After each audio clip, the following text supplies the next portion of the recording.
The Score, the place for local sports, now presents another live local broadcast of high school sports. No one does more live local play-by-play than The Score does. Local Sports on The Score is brought to you by Central Maine Community College. More than just a community college, over 40 academic degrees and certificates, and one of the lowest tuition rates in New England. Just go to cmcc.edu. Your future starts now. Central Maine Motors Auto Group in Waterville, the dealer with no dock fees, where cars and trucks cost you less. Online at cmautogroup.com. Hammond Lumber Company, serving Maine and New Hampshire from 22 locations. Your building project partner, hammondlumber.com. Midstate Machine. Looking for a career? Check out the Machinist Development Program at midstateusa.com. 201 Service in Skowhegan, Maine's trusted towing and recovery partner since 1984. Whittemore & Sons, your Coyote tractor dealer. Sales and service by a family that cares. Somerset Stone and Stove, offering quality gas, pellet, and wood stoves and hardscape products. 201 Tire, Battery, and Service, your tire and battery experts on the Augusta-Vassalboro line. Assistance Plus, providing home care, behavioral health, and developmental services. Together, we can make a difference. Connected Credit Union, building lifelong relationships. Get connected, stay connected. KVFCU, invested in you. Skowhegan Savings Bank, making our communities a better place to live and work. Skowhegan Tire Center, they beat any price. Route 201 Skowhegan. Flagship Cinemas, a better cinema experience. See you at the movies. KMD Driving School in Oakland, teaching your kids to drive for over 25 years. SBS Carbon Copy, Main Street, Waterville, where printing is personal, not puzzling. Manchester Motors, your Coyote tractor dealer. We dig dirt. Casella Waste, for your residential and commercial trash pickup. Computer Improvements in Skowhegan. From sales of computers and accessories to service, we are your go-to computer store. Heights Chevrolet in Skowhegan. Our family is here for your family. Your team from your town plays here. Now with a play-by-play, here's Mike Violet and AJ Knight. In the heat of the summer, about 3 months ago, the high school football season began. Each team with two-a-days for 2 weeks, then an exhibition game, and then the long and winding road of the season. Well, that heat of the summer has turned to the chill of the dead of fall here tonight at Fuller Field in Augusta, because these teams tonight, the Falmouth Navigators and the Coney Rams, are playing for a chance to play for a gold ball. Good evening. Welcome to Fuller Field in Augusta. I'm Mike Violet, along with AJ Knight, our Score crew, Logan Cameron running camera, Ashley Knight doing our graphics and our computer work here tonight. It is the Class B North football title game between the undefeated Falmouth Navigators and the Lawrence Bulldogs. It's a matchup that, well, looks kind of lopsided, because the first time these two teams met back on October 18th, it was lopsided. The final was 48-3. Lawrence scored first, and then watched Falmouth score 48 straight points. Yeah, and does this not sound like the Falmouth we've heard about all this season? You and I saw against Messalonsky. 7 different players scored, which means that each touchdown was scored by different players. They scored 7 touchdowns. 5 of those came from at least 30 yards away from the end zone. So that sounds like the Falmouth we've heard about all season. That sounds like the Falmouth you and I saw at Messalonsky, and it sounds like the Falmouth we'll show you some highlights of, which is, it doesn't matter where they're at on the field. You could have them backed up with the back end of the football stand in their own end zone. They're still a threat to take it 99 on you. They are quick strike artists for sure, and that's the way they want to play. I had a chance to talk to Falmouth coach Spencer Emerson on opening drive this morning. He's footloose and fancy-free about things, and why wouldn't he be? His team has run the table. Yeah, they've had a close game or two, but the others have not been close at all. And in his rookie season as head coach at Falmouth, all he's done is win every single game. Yeah, and as you're going to see, we'll show you the highlights now, the big plays. I mean, they've had one game that was decided by less than 2 touchdowns. That was the Freiburg one, 15-14. super early season. Everybody was talking about. Coney played them close to 2 touchdowns. It was still 21-7. Yep. And then on the last 5 specifically, they're undefeated, but their last 5 wins, they've outscored their opponents 215-40. 215-40. And again, all the pub, you're seeing the highlights now if you're watching our stream, are about their offense. But how about their defense too, Mike? They've only given up 14 points in a game. They haven't given up more than 14. They've only given up 14 twice. Right. So not only do they score a ton of points, they just don't give you anything. Right, and they practice to play to hit that is the big play. They're trying to hit a home run every single time they have the ball. They don't settle for a first down. Spencer Emerson told me this morning getting a first down is nice. We're looking to score every single play. And you know what? More often than not, they do. Which leads us to the Lawrence defense, which has been a bugaboo for this football team all year long. Lawrence can score points. Oh, yes, they go about it completely differently than Falmouth does. They like to grind things out on the ground, although they do have a couple of home run hitters in Colton Carter and Preston Roy. But they're happy to have an 8-play, 80-yard drive as opposed to one 80-yard play to score. Their problem, though, is defense, specifically pass defense. They don't play it very well at all. We have seen them give up. We've seen them give up big play after big play after big play. I don't know what kind of adjustments they could make from the last time that they played, but they better figure out something because what they did last time against Falmouth did not work, and what they did for most of the year, although they played better last week, although we saw a couple of breakdowns in the 28-18 win over Coney last week here in the semifinal game, they've got to be better than that. Yeah, just not the Lawrence defense respect. We show you the highlights from their 2 playoff games, of course, unsurprisingly going to start out with a ton of their run game. Colton Carter in 2 playoff games has amassed nearly 350 yards in 2 games. He had 370 the regular season finale, so he's healthy, playing well. Roy's playing well. But to your point, as you're going to see here in the back half of these highlights, again, those watching the stream, defense just has not been strong for Lawrence. They, on the season, scored 32.5 points per game. They give up 25, so they're still winning by just a touchdown despite scoring over 30.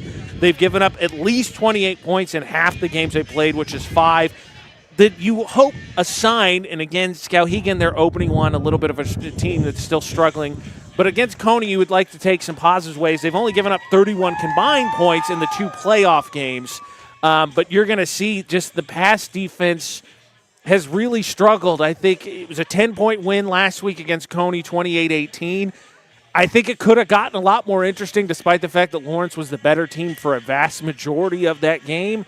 If, Hankey catches a couple of those, right, maybe you're looking at it being less than 10 points and really getting interesting as now those watching our stream, you're going to see the defensive lap. And specifically the passing game, though, I will say quarterbacks who've moved, as we saw Oben have some success.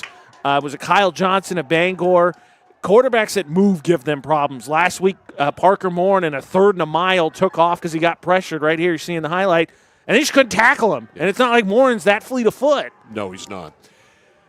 The quasi-spokesman for the Lawrence Bulldogs is Jason Pellerin, and he told me this morning, we do what we do. We're just going to have to do it harder, tougher, better than we have all season long. Offensively, if you can keep the Falmouth Navigators off the field and keep the home run balls and the home run plays to a bare few, you've got a shot. We saw Mesolonsky do it a couple of weeks ago. It was a 14-14 game until very late, literally the last nanosecond before halftime when Falmouth got a field goal, went up 17-14, and of course ran away and hid in the second half like they are prone to do. As you can see, both teams on the field going through their pregame stuff. We're going to take a timeout, and more of our pregame stuff is coming up after this from Fuller Field in Augusta. It's live coverage of the Class B North football title game on The Score. At Central Maine Community College, your future is our priority. I'm going to be a preschool teacher, an HVAC technician, pediatric nurse. Whether your college journey is starting here, I'm going to be an architect, physical therapist, I'm going to be a lawyer, or we're a stop along the way. I'm going to be a doctor. a machinist. Honestly, not 100% sure yet. With over 40 programs, I'm going to be a graphic designer, an athletic trainer. There is something for everyone. CMCC. Your future starts here.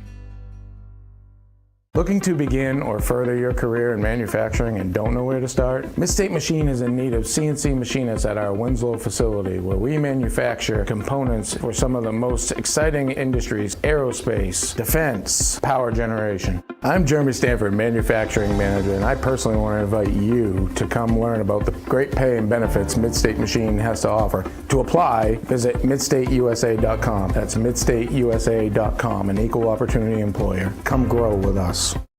It's that moment when everything comes to a halt. Mom, is everything okay? It's okay. We can call for some help.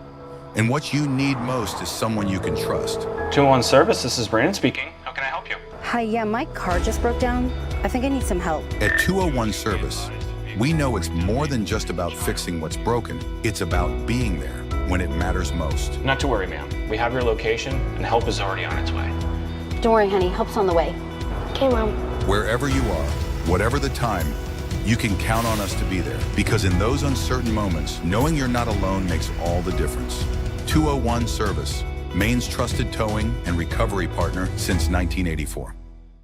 When you're ready to tackle your next building project, no matter how big or small, depend on Hammond Lumber Company for the products and services you need. The knowledgeable staff at Hammond Lumber will be with you every step of the way and keep your project on schedule. From free estimating and project planning to design and drafting services, an extensive product inventory with a wide variety of brands to choose from, and of course, Hammond delivers from any of the locations across Maine and New Hampshire.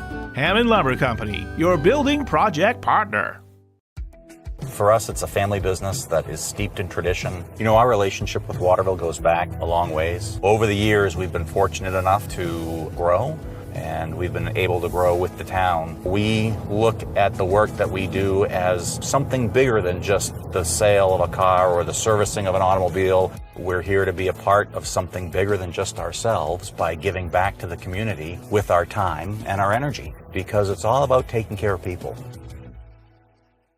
Over 30 years ago, Paul and John A. Bowen set out on a mission to help aging Mainers stay in their own homes.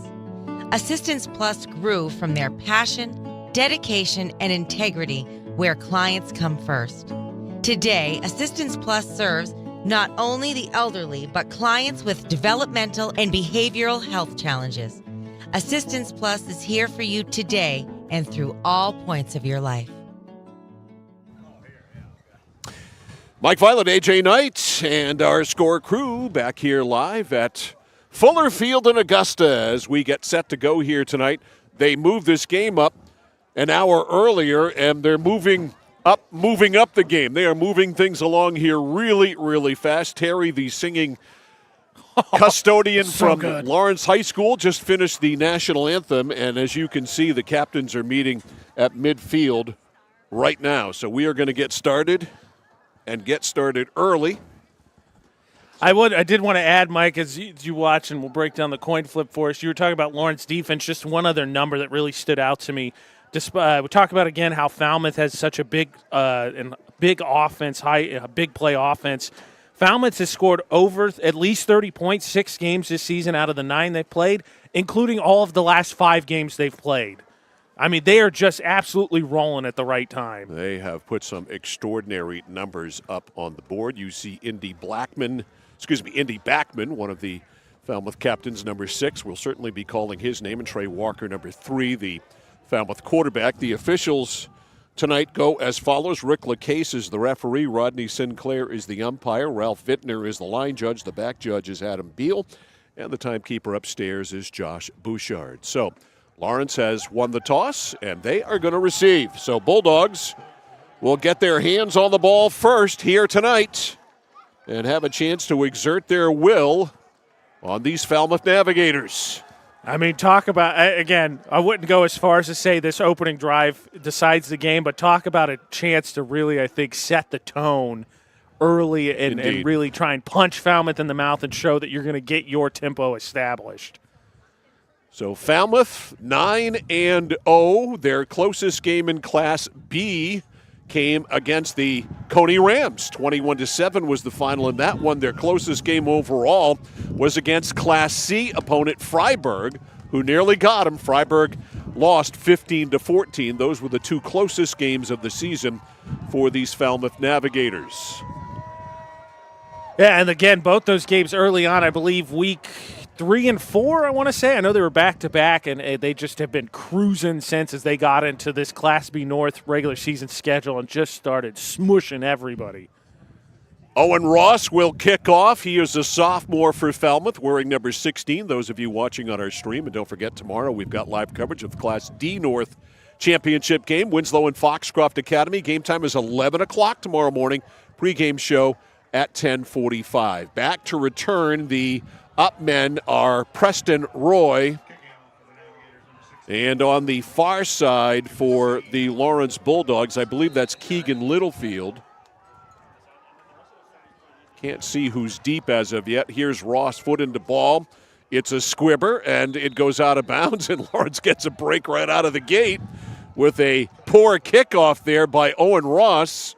And the Bulldogs, I assume, will take it over at their own 35-yard line. That was Cole Kurian back deep, so 1st and 10 for Lawrence from their own 35. Thank you very much. I will say, Mike, obviously you and I got asked a lot, what does Ken Lawrence make this one interesting? You talk about trying to find 45 points between the first game and this game.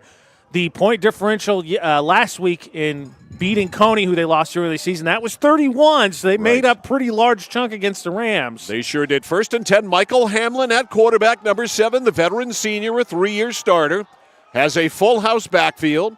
Now breaking that is Kurian. And on 1st down, that quick hitter up the middle to Roy, and Roy 2 or 3 up to the 48-yard line on the tackle. Thomas Gale defensively for the Navigators. So a short gain on 1st down for Lawrence. It will be 2nd down and 3 yards to go. The temperature at game time, well, not very much. 43 degrees with winds gusting to 25 miles per hour, and you can feel all 25 of them. Wide to the left side is Kurian. Wide to the right side is Bradford in the shotgun. The handoff is to Carter. Carter slips and falls at the line of scrimmage, and that goes nowhere. A lot of motion there by Lawrence trying to deceive, and it really didn't work out. They didn't get the blocks up front, and no gain for Carter, and it'll be 3rd and 7. 3rd and 7. And this, you said you talked to the Falmouth coach. You and I have seen a ton of Lawrence. Exactly the position Lawrence doesn't want to be in, 3rd and I wouldn't say long, but a good distance. It's 3rd and long. It's 3rd and 7. Bradford, who caught 2 touchdown passes last week, is wide to the right. Hamlin's going to throw it. Back, has to get rid of it. Unloads it. It's picked off. Luke Roy with the interception. And that's what Lawrence cannot afford to do. Hamlin threw that one up for grabs, and it was picked off by Roy. And the first turnover comes early in the first 2 minutes. And Falmouth in business with a short field. It is 1st and 10 Navigators at the Lawrence 30. That one almost looked like it just, I don't know, it didn't look like his hand got hit or anything, just hung up there. I think the wind did sort of uplift it, if you will. So Falmouth in business, 1st and 10 at the 30-yard line of Lawrence for Trey Walker and company. Walker in the gun, as he usually is. Oh, a bad snap! All the way back to the 46-yard line, and he gets on it. A 16-yard loss on a bad snap, and that is a gift for Lawrence after the turnover. And there is a flag down, too, on the side, and holding was called on Falmouth. I would refuse that penalty if I were John Hersom. 100%. It's just like you had a penalty, and they do refuse it. In the loss on the bad snap, a loss of 16. So it'll be 2nd and 16. And Falmouth changes up big time with their offense. They have a lot of depth. As we mentioned at the top of the broadcast, 7 different touchdown scores in the first game against Lawrence. Yeah, loss of 14 on that snap, so 2nd and 24. 2nd down and 24.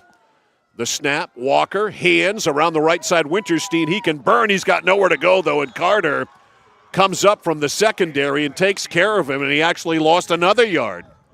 So it's going to be 3rd down and about 25. So Lawrence defends that well. We saw Winterstein hit a home run against Messalonsky a few weeks ago. He's got the gift of speed. He'll check out now. And Walker over to the sidelines to get the play back in the huddle now. Walker, a junior quarterback. Wide to the right side is Logan McVeigh. Also out there is 11 Joey Garrett, another real athlete, one of the lacrosse players on this team. Walker calls for it, throws it right side. It's caught out there by Roy. Roy gets up to the 33-yard line of Lawrence. That won't be nearly enough for a first down, but surely the Falmouth Navigators will go for it here on 4th down and about 13. Let's call it 4th and 13 from the Lawrence 33-yard line. Clock running here, 9:10 to go in the first. And Falmouth with a big 4th down play and a huge play for this Lawrence defense, which is given up that is chunks of yardage often all year. McVeigh's wide to the left. 2 receivers to the right. Empty backfield for Walker. Back to throw. Has time. Fires it downfield right there through the wickets of Garrett. Should have been a touchdown. He could not get a hand on it. He was open, and the ball was right there. Not just that, Mike. You get 2 Falmouth Navigator receivers in the same play. They're both behind the defense. That just missed. We've been talking about it all year long, how people get open so easily against Lawrence. That was a magnificent throw by Trey Walker. He couldn't have walked down there and placed it any better than he threw it. So Lawrence able to hold 1st and 10 from their own 33-yard line. The handoff, sweep left. Turning the corner is Preston Roy, and Roy rolled out of bounds. He's over the 40, and he is spotted down at the 42-yard line, so that's a gain of 9. McVeigh on the stop. This is kind of how the Coney game started, where Lawrence, I think, if I remember correctly, I believe Lawrence got the ball to start, had a chance to come out, ended up going, I think, 3 and out. Coney didn't do anything, and then they kind of settled into business. 2nd down and a yard from the 42. In motion is Carter. Handoff, sweep right. Carter gets the first. He gets to the 45 and over the 45 to the 47-yard line. Tackled on the play by 59 Jack Mitchell. And that is a first down for the Lawrence Bulldogs. At the 47-yard line, their own. Also in on the stop, 56, Harlem Harrison. For Lawrence, you got a chance to kind of catch your breath. That was sort of it was a disastrous start. Falmouth just misses the touchdown, so you get to kind of just settle in here. Falmouth, I think, did Lawrence a favor, and now they can kind of try and establish what they want to do. All right, 2 to the right side for Hamlin. Hamlin's going to hand it off, though. Does. Sweeping left side, Carter, midfield. Carter to the 46, maybe the 45. Nope, 46 is where he got to. Actually, that might have been it was Roy. Dawson Moore. Was it Roy? It was Roy. Okay, it was Roy. All right. So neither Carter or Dawson Moore. It was Roy, and Roy gets to the 46-yard line. Give him 7. It'll be 2nd and 3. 2nd down and 3. Lawrence with the football in Falmouth territory. On 2nd down and 3 from the 46. Wide to the right side. Actually, he's wing right is Curian. Some confusion, and they're going to have to take a timeout as Hamlin exuding the sidelines to send someone in or do something, and they're going to take a timeout here, and they do. Falmouth wasn't buying it, and neither was I. Roy was standing right in the perfect position, but they do take the timeout. I was watching that direct snap. Timeout will take a quickie as well. 6:19 to go in the first quarter. A lot of action so far. No score. Lawrence and Falmouth. It's the Class B North title game on the Score. Hi, this is Mike Perkins from KMD Driving School. I've been instructing your children in driver's ed for years. We're accepting new students for the fall and winter classes. Let the professionals teach your children. Call 465-4835. Sign them up for KMD Driving School. New classes begin every 3 weeks. Call 465-4835. 465-4835. Or visit us online at kmddrivingschool.com. The journey begins with us. KMD Driving School. All right, Lawrence hoping to have straightened itself out after that timeout. A lot of confusion. I'm still not totally unsure, Mike, that wasn't a trick play. Falmouth was just ready for it. All right, could have been.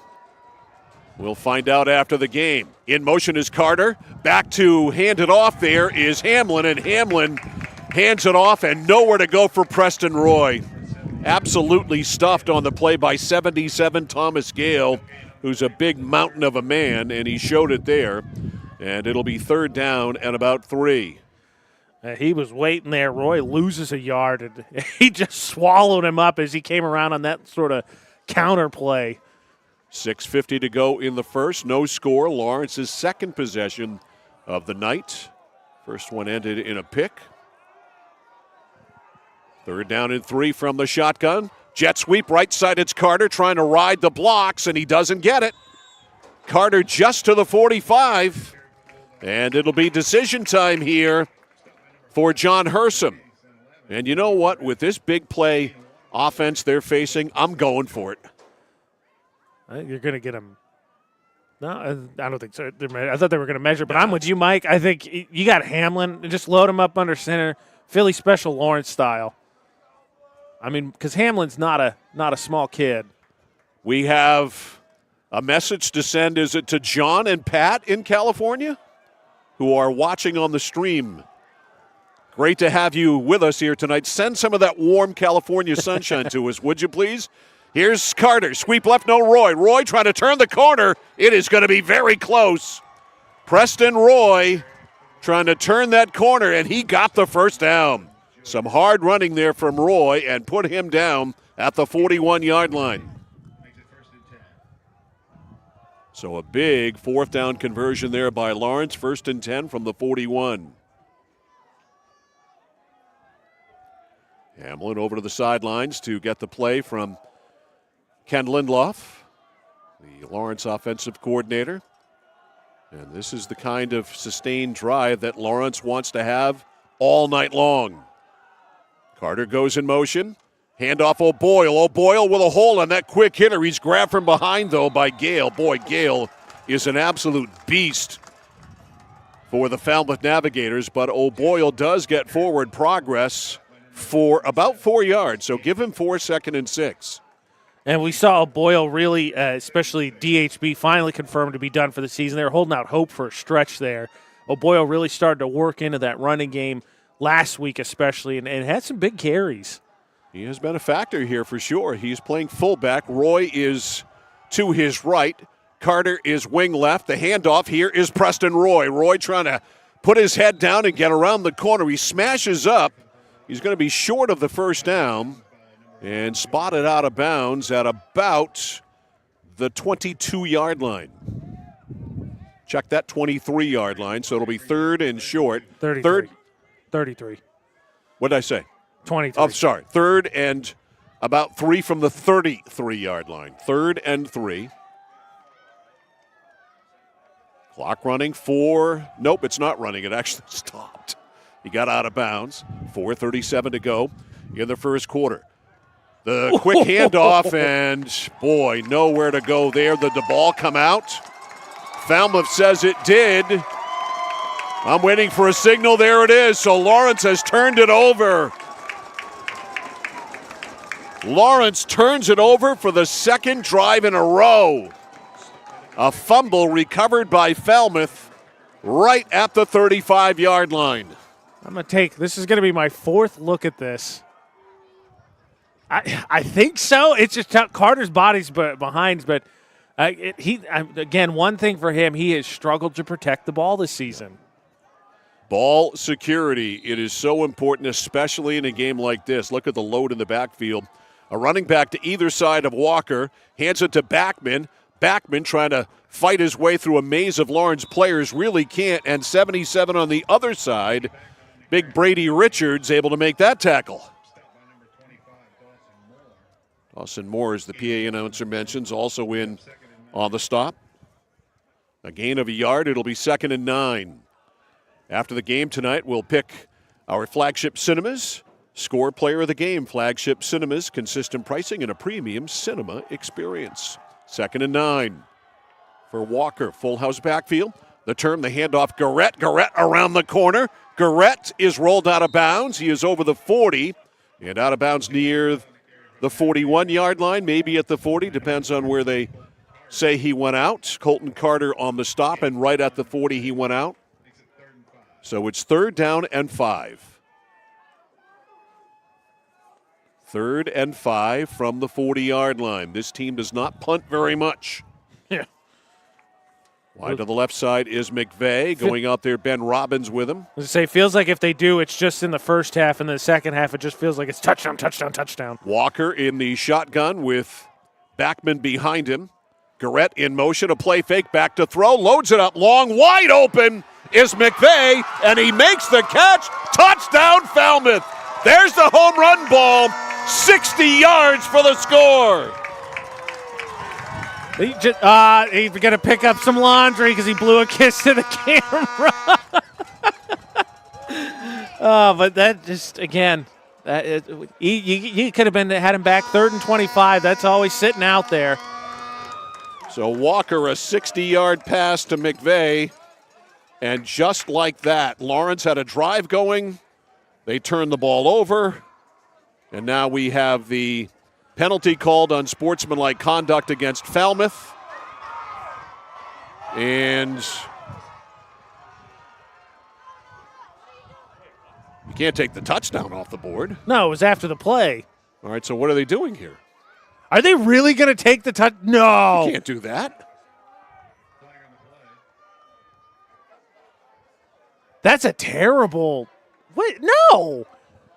I'll show you the replay right now. You're going to see him hit a bomb. He blows a kiss to the camera 8 yards deep into the end zone. I'm absolutely positively stunned. Here you go. You see it? There's the touchdown marker. Sorry, I didn't record long enough. He blows the kiss, and that's when the flag comes out. This is not at all the right call. There was a series of calls there made by that official, Rick LaCase. Boy, I wish we had him mic'd up. Yeah, I would love the explanation as well. The timekeeper is wired in, and they are taking that touchdown off the board. Wow. Not only that,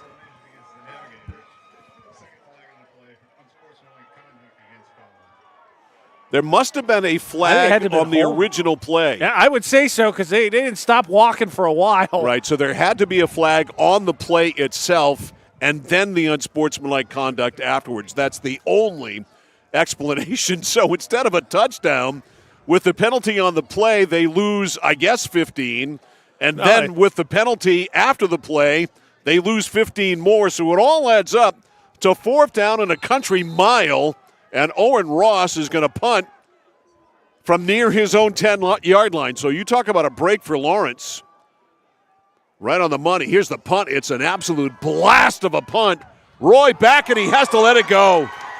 Look at this. They got to hustle to stop it and keep it out of the end zone, and they do. All the way down to the 1. So while they may not have scored, the best possible result after the fact happens. They pin him at the 1-yard line on a great punt by Owen Ross. That's the punt of the year. Yeah, I mean, where was he standing? The line of scrimmage was a 20, so he was probably standing his 10, if not a little bit further. I think he got rid of it right around the 10-ish. Right, so the line of scrimmage was the 20, so that is a 79-yard punt. That's got to be some kind of record. Somebody start looking that up. That is the punt of the year, and so Lawrence is backed up, and given the fact that they could be down 7-0, they'll take it. As Hamlin comes out in the shadow of his own goalpost here, 1st and 10 at the 1-yard line, and they keep it very short, and the gain is very short, maybe a half a yard. O'Boyle on the carry. We'll give him 1 just because we have to.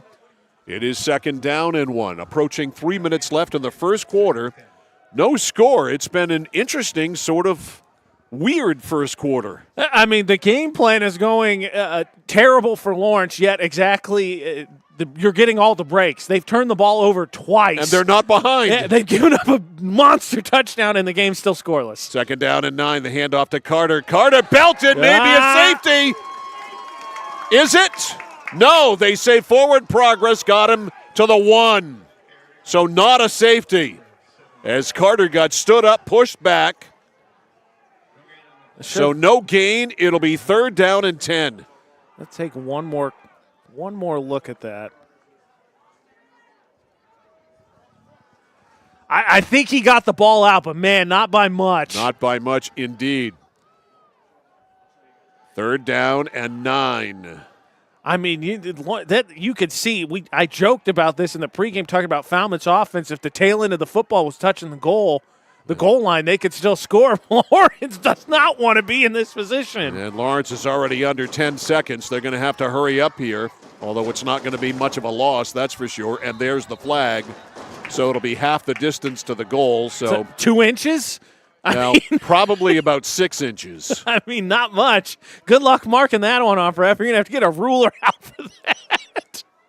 So it will be 3rd down and just over 10 for the first down. They will huddle up again. I'm assuming they're going to run the same play since Hamlet didn't go check in. So 3rd down and long, 3rd and 10. Clock running 1:40 to go in the first quarter. Hamlin's in the gun. And we had movement back there. They didn't call anything. They swing it out. And getting out of the backfield, Roy! 20, 30, and it's a foot race, and they get the first down. There are no flags down. They missed, and we've got a flag down after the fact. Yeah, that defender's that's just dumb. You literally just cost yourself not only a touchdown, but more with silly plays. Abram Winterstein, I think, was the guilty party. Number 11. You see him there. Oh, it was our 11. It was Garrett then. Yeah, Garrett just chirping the whole way, and just especially well out of bounds. And again, we saw this against Messalonsky, Mike, where despite Falmouth's ability, they gave up a lot of 15-yard penalties. The home side of the crowd wants to boo. That was 100% the right call. That was the right call. They did miss a motion penalty in the backfield. Yes, they did. No doubt about that. So Lawrence on 3rd and 11, just outside the goal line, converts on the first down on the swing pass out of the backfield to Roy, and they tack on 15 more for unsportsmanlike conduct. So all of a sudden, Lawrence, playing from the shadow of its own goalpost, has a first down now in Falmouth territory at the 47. This game has been half wacky so far. That's an understatement. Carter, jet sweep right side. Carter in traffic, and he's hauled down. High tackle there, but a clean tackle at the 45-yard line, a short gain of 2. And you're right, Falmouth was undisciplined in the Messalonsky game. They did pile up the penalties. Gain of about a yard, actually. He didn't make the 45. He's down at the 46. It'll be 2nd and 9 as we approach a minute to go in the first quarter. We want to welcome a new sponsor to the Scores broadcast tonight, Kennebec Eye Care, your site specialist on Main Street in Waterville. Glad to have you aboard, Kennebec Eye Care. 2nd down and 9. Carter swings in motion. Handoff to him right side. A hole, then there wasn't. Colton Carter usually finds holes, but not against Falmouth so far, and he got nothing. I think Falmouth now, again, don't like that penalty, especially after you give up the big 3rd down conversion. But I think they using that to motivate themselves in response, see a little bit more edge from them. So it is 3rd and 9. Let's see if Lawrence gets a playoff here. 17 seconds remaining in the quarter. Doesn't look as if they have any designs on doing that. So 1 done here in the Class B North championship game, and the score at the end of 1 from Fuller Field in Augusta. The Lawrence Bulldogs nothing and the Falmouth Navigators nothing. You're watching and listening to playoff high school football on The Score. Refi your ride at Connected Credit Union. Lower your current rate by as much as 1.5% and earn up to $300 cash back when you refinance your auto or recreational loan with us. This offer ends November 15th. Contact our loan team today for your best deal or apply online at connectedcreditunion.org. Get connected, stay connected. Federally insured by the NCUA. Member eligibility required. Consult with a loan officer for more information. Mike Violet and AJ Knight back here live at Fuller Field in Augusta. Nothing at the end of 1. Time for our first quarter breakdown, brought to you by 201 Service in Skowhegan, Maine's trusted towing and recovery partner since 1984. The story, the breakdown of the first quarter is Lawrence has turned the ball over twice. A pick thrown by Michael Hamlin. They were able to withstand that. Then a fumble by Colton Carter. They were able to withstand that. They had a 3rd down and long at their own half-yard line and got a first down and more, tacked on an unsportsmanlike conduct penalty, and survived all of that. And here we go, 3rd and 9. Our first quarter breakdown brought to you by 201 Service in Skowhegan. So it is a 3rd and 9 from the 46. And people upset about the call. Commented about the touchdown that was wiped off. I think there was a hold and then unsportsmanlike afterwards, just for clarity. The handoff, there's a fumble again, and Falmouth is on that. Hamlin never got the ball squarely. It was supposed to go to Roy, and he tried to recover the fumble to no avail. And the 3rd turnover of the first half committed by the Lawrence Bulldogs. I mean, Falmouth is let Lawrence hang in this one, and Lawrence doing everything right to give it right back Exactly. to him. I mean, come on. Just a terrible, terrible night so far for Lawrence, yet we're scoreless. 1st and 10 from the 48. The turn, the give to Garrett. Garrett around, bounces inside and spins. He put the ball on the ground, but it's ruled dead. And Garrett with a dazzling run there. And he picks up a first down. Yeah, he was down. Just went to double check on the mid-state machine replay. He had rolled over, done a barrel roll. He was down. So it's a first down run for Garrett. 1st and 10 at the 47-yard line. In the shotgun, Trey Walker. Walker calls for the ball. Jet sweep, it's Winterstein. Winterstein, lots of speed, 40. Winterstein is down at the 38-yard line. That got clogged up really fast. Carter jumped up from the secondary, began to slow it down, and eventually getting out there for the Lawrence Bulldogs on the stop, Jeremy Thompson. So it's a gain of 4, 2nd and 6. Line of scrimmage is the 38-yard line of Lawrence. Scoreless, 10:55 to go in the first half, despite 3 Lawrence turnovers. McVeigh wide to the left side. He is trouble, as are many on this Falmouth offense. Walker swings it out left side, caught in the flat by Giovanni Garrett. Garrett can't break the tackle. Actually, he did pull out of it, but there to help out and save the day, Preston Roy. So Giovanni Garrett with the reception, and Garrett is ruled down at the 32, and it'll set up a 3rd and short. 3rd down and very short. Is there a flag down?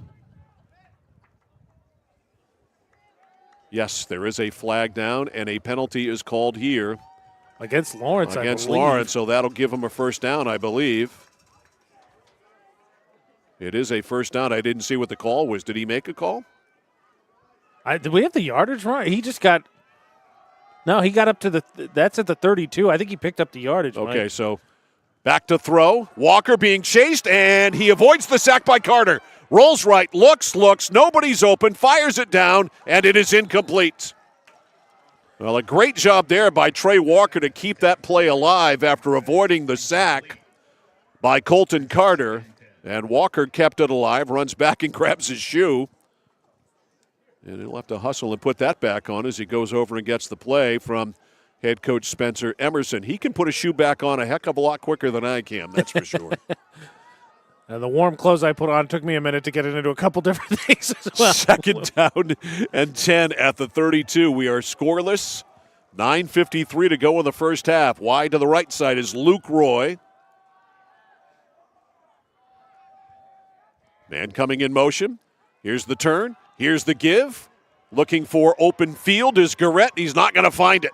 Lawrence, good gang tackling there. He kept it alive, and finally we got a whistle out of it. And that's the end of that. That was Backman, who just didn't find any room. Indy Backman, not Garrett. So Backman bottled up. Just one. He gets a yard, so it is 2nd and 9. 3rd and 9. 3rd down and 9. 3 to the right, 2 to the left. Empty backfield for Trey Walker. Lawrence usually struggles with this. Back to throw Walker. Has plenty of time. Loads it up. Now scrambles. Fires downfield. Man wide open at the goal line. It's knocked away. And it's going to be pass interference on Lawrence. It is pass interference there from behind on Leighton Bradford. It's the right call. Bradford in a tough spot because he's stuck. You don't want to necessarily stop running, but he tackled him well before the ball got there. I think what you'd like to see, Bradford, I think, was more concerned putting a lick on him. I think he could have stepped in front of that with a running start. Yeah, he had time. So it'll be 15 yards. And so it will give the Falmouth Navigators a first down as they spot the yardage off. And again, you're Lawrence. Still counting your blessings that it is 0-0 3 minutes into the second quarter, because you've done just about everything you shouldn't do against this Falmouth team. You've turned the ball over a ton. You give up a free first down there on 3rd and long.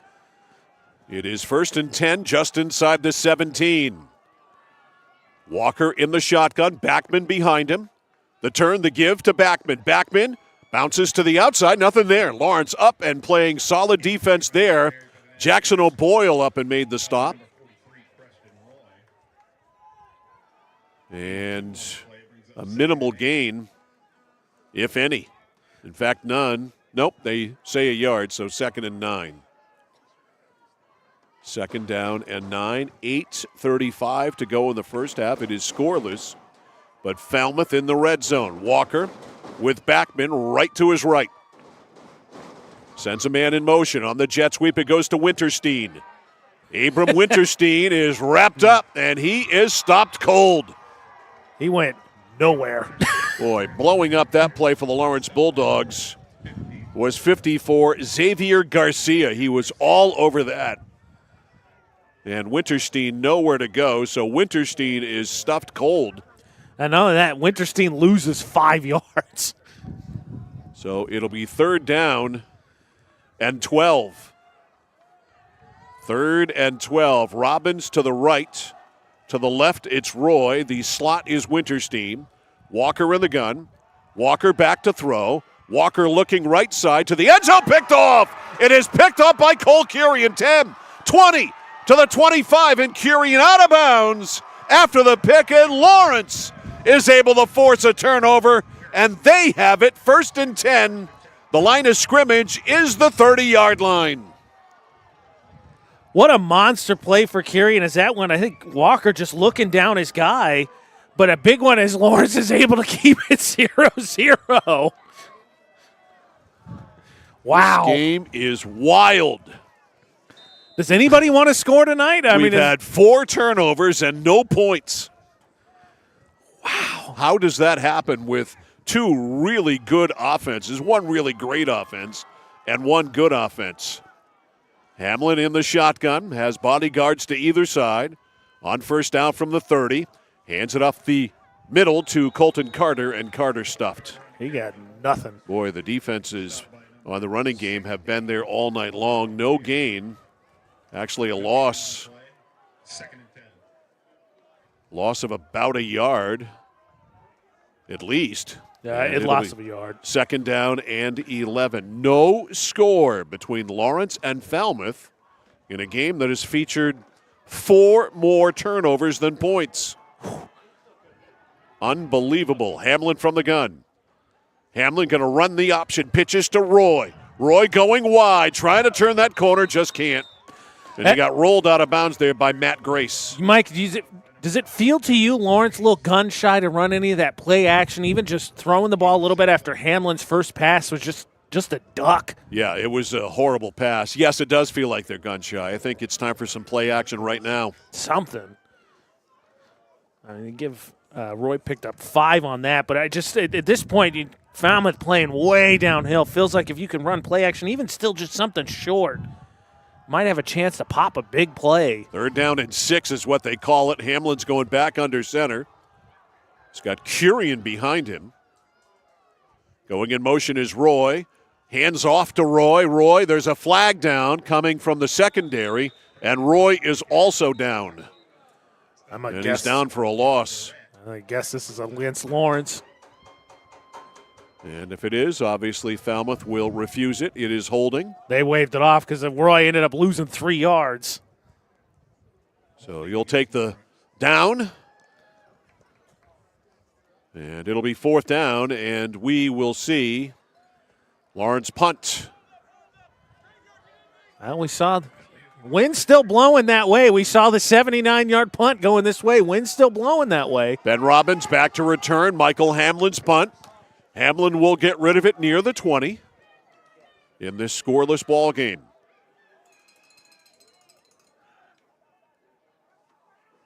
Here's the snap, right on the money. Kick is low, but some pretty good distance. Takes a bounce, and it's picked up there by Robbins at the 30, outside to the 35. Cuts to the middle 40. Still on his feet, 45. Midfield, great return by Robbins. Still going down the sidelines. Robbins returns it into Lawrence territory and spotted down at about the 33-yard line. That was a tremendous return by Ben Robbins. I think the difference between this punt and that one from Falmouth is obviously Robbins able to pick that up, and then you see there right at the beginning, he goes around 5 Lawrence defenders pretty quick, and after he does that, there's just not much but teammates in front of him. So Robbins is ruled down at the 32 of Lawrence, so great field position by Falmouth. For Falmouth, that is. 1st and 10 from the 32 after the great Ben Robbins punt return. Walker to Backman, avoids a tackle, then he cannot avoid the big unloving arms there of Brady Richards, although he keeps the play alive and got more than he probably should have gotten with some help from his lineman pushing him along. That was a hard-earned 3. Yeah. Well, almost 4, actually. Let's give him 4. I thought it was going to be far less than that. It'll be 2nd and 6, 5:40 to go first half. No score. Falmouth and Lawrence. Wide to the right is McVeigh. He's a home run hitter. Who isn't in this offense? That's true. Walker, running backs to either side. He has Ross and Backman. Hand off to Ross. Ross bounces outside, turns the corner 20, all the way in, touchdown. There's a touchdown, and that one's going to count for Owen Ross. And if you're Lawrence at some point defensively, you just can only stop them so many times while your offense kept giving the ball away. And Ross, not just 28 yards for a touchdown that finally counts, Mike, untouched for 28 yards. That was way too easy. Yes. For Owen Ross. And Peter Kearns will attempt the conversion here. A 28-yard touchdown run by Ross. And Kearns ready for the conversion. Snap is good. Ball is down. Kick is up. Kick is good. 5:28 to go in the first half. Finally, some scoring after all the turnovers. The score from Fuller Field in Augusta, the Falmouth Navigators 7, Lawrence Bulldogs nothing. You're watching and listening to the Class B North Football Championship game on The Score. My dad's a real hero. Not like a superhero or anything. More like a regular dad kind of hero. Because every weekend, even when the weather's bad and it's super snowy, he always gets us there safe. They don't know how you do it. All they know is that you care.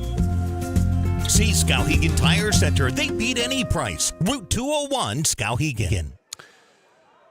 So after the great punt return by Ben Robbins gave Falmouth a short field at the 32, couple of plays later, Ross goes in from 28, and they lead it 7-0. And Ross will kick off. Back deep to return. The ball blows off the tee is Cole Kirian. And not only did Falmouth go back to kick off, they went back immediately. They're ready to go. All right, now we've got a holder for Owen Ross. Drives this one deep. Kirian on 2 hops at the 17-20 to the 25. He is hit and down over the 25 to the 27, maybe the 28-yard line. And on the stop there for the Navigators, 37, Dane Langelier. And it'll be 1st and 10. I would hate to go as far as to say it feels like desperation time for Lawrence, down just 7 still in the second quarter, but then it feels like they need to get something going here. They've turned the ball over 3 times. They've gotten some breaks. Falmouth's given them some help. All of a sudden, Falmouth, we've seen once they click once, feels like they just keep going. Sometimes that snowball rolling down the hill can happen real fast. 2 to the right for Michael Hamlin. He's directing some traffic in the backfield, has Roy and Carter set, and now it's offsides on Falmouth. They're lined up in the neutral zone, so they give Lawrence a favor there. That's a break. Because Lawrence looked confused. So it's a 5-yard penalty on the Navigators. And it'll be 1st and 5. This will move the ball up to about the 33. 1st and 5. 5:15 to go in the first half. It's 7-0 Falmouth. On a 28-yard touchdown run by Owen Ross. All right, Hamlin in the shotgun, has twins right. Handoff Roy. Roy looking for a hole, gets to the 35, and that's about it. There's no hole to be had. Again, it just feels like Lawrence has any confidence in the passing game. A play action pass potentially would go for a big play because Falmouth is just downhill against this running game. 3rd and 4. No, it's 2nd and 4. 2nd down and 4. Tomorrow we've got Winslow, Foxcroft Academy from Hamden Academy, Class D North Championship game, 11 a.m. kickoff. Hamlin on 2nd down, quick hitter, not there. Falmouth defends it well. Backman rolls over the top of the pile, comes out of there with the ball. It is not a fumble, however. Not a fumble, so it is 3rd down. Lawrence had a 1st and 5. Now they've got a 3rd and about a yard. I'll take one more look at that. I think it's the right call, no fumble, but Carter, I think, was on top of a Falmouth defender.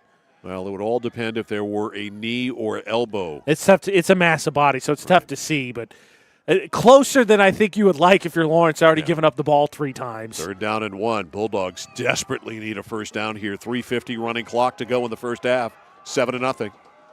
Hamlin's going to keep it himself. Piles ahead. Didn't get much of a surge. Thrown back down on the play by Eli Bush. Where was the forward progress? That's going to be close. Looking at the Mid-State Machine Instant Replay, I mean, there's a little bit of a surge, and then he is quickly sent backwards. I say no. They say yes. Wow. Okay. I think they got a pretty deep, favorable spot there. Also, as you saw in the foreground, Ben Robbins came kind of limping off, number 4 for Falmouth. All right, so they'll move the sticks. Lawrence got enough of a surge with Hamlin on the quarterback sneak. 1st and 10 for the Bulldogs. At their own 38.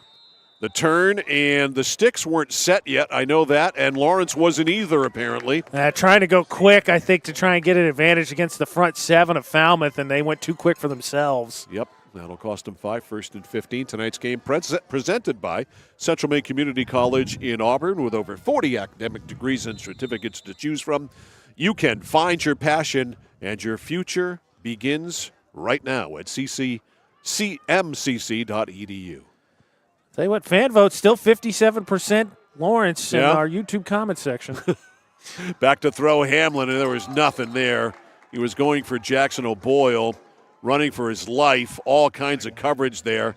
Coming up from the secondary, Luke Roy, 9 in blue and white, was there to defend. It's incomplete. Now they ran their normal run action, so you just still had a lot of traffic there with O'Boyle, which makes it easy. Defenders know there's a lot of bodies there. Good place to go, and he put that on his back shoulder pad. 2nd down and 15 from the 33. Clock stops on the incompletion. 2:44 left in the first half. 7-0 Falmouth. Hamlin rolling right. Sets up, throws downfield. It's caught there by Kirian. Makes a move to the 45. Cole Kirian, a big play, now comes back and is down near the 40-yard line. You're going to see here on the Mid-State Machine Instant Replay, Kirian's going to make about 6 guys miss. Just couldn't do much with that. There's a big break there, a little aggressive, but there's one. And he's going to dodge about 6 Falmouth defenders there, but of course they all get in front of him. But a heck of a grab and run by Kirian. 26-yard pass play. 1st and 10 to the 41. Lawrence gets what they needed. Get a big play and a 1st down. Trying to tie this thing up before halftime. 1st and 10 from the 41. Wide to the left side for the Bulldogs is Bradford. Caught a couple of touchdown passes last week. Hamlin pitches out. It's a bad pitch. It's on the ground. It's picked up by Roy. Roy manages to get positive yardage out of it inside the 40-yard line, and Preston Roy is out of bounds at the 39, maybe the 38. Hey, flirting with disaster there. Every single play, it's like a stick of dynamite. That one a big deal, too, because there's nobody there. Falmouth picks that up clean. It's 6. So a gain of 2. What you said, second down and 8. 2. All that, 2. 1:57 to go in the first half. Kirian flanks out as a slot right. Hamlin in the gun, hands it off, the turn, and down to the 35-yard line goes Preston Roy. And Roy sets up a third down. And about 4. 3rd and 4. Dylan Cleveland on the stop. Just to give you some numbers here, Mike, that was Roy's 12th carry, 34 yards. It's less than 3 yards a carry. Colton Carter on the night, 9 carries, 9 yards. Wow, he has been stopped cold. And again, coming in 2 playoff games, he's I think 5 yards short of 350 in 2 playoff games, so about 345. 3rd down and 4. Hamlin, quick flip, left side, ball caught out there, can't break the tackle. That's Jackson O'Boyle out in the left flat and could not break the tackle, might have gotten a yard. And maybe Lawrence needs to take a timeout here. That was Roy, and Roy actually, I think, a little bit favorable spot, lost the yard. 4th down, and we'll call it 6. Lawrence taking a tremendous amount of time with timeouts in their back pocket. 2 to the right, wide is Kirian. Hamlin drops the snap. Gets it, fires it down. It's a 50-50 ball. It's almost picked off by Abram Winterstein. Boy, why Lawrence isn't using their timeouts is beyond me. I think they were a little bit unconfident. I think you see there the confidence in what they thought they could do to pick up that first down. They wanted to leave Falmouth more than anything, just with no time on the clock. Boy, 4th down there, and you're a little confused. Take a timeout, get yourself straight. That I would agree with. And run a play. And instead they make a mistake. It all goes bad on the snap, and it goes in the other direction here. And Falmouth has 31.6 seconds to work with, which for them can be an eternity. They've got all 3 timeouts, too. They sure do. All right, back to throw Walker. Looking to load it up. Scrambles, now is going to run to the 40, and he is out of bounds, pushed out at the 43, 44-yard line, up and making the stop there for the Bulldogs, 25, Dawson Moore. And it gets him to the 44-yard line. More importantly, they have 22 and a half seconds left to work with. It is 2nd and about 3 for Falmouth at the 44 of Lawrence. In the gun is Walker. Backman right beside him. Walker tipped at the line of scrimmage and knocked down. That was Davin Baldick on the tip. So that'll leave 18.4 seconds left in the half and a 3rd and about 3. Yeah, he got every part of the bear paw on that one. Nice job again. Defensive lineman not going to get there. Watch the eyes. Put your hands up. 3rd down and about 3. Wide left side, Luke Roy. You got Twins to the right and Indy Backman, the running back. 3rd and 3. From the 44, a 7-0 lead here for Falmouth. Back to throw. Quick flip, left side, caught by Garrett. Garrett first down. Garrett out of bounds. And he is out in Lawrence territory. They put him out at the 46. It'll be a first down from there for Falmouth. 12.4 seconds to go as they creep toward the end zone. 1st and 10 from the 46. Certainly time for 2, maybe 3 plays. Wide to the right side, McVeigh. Wide to the left side, Luke Roy. Actually trips right.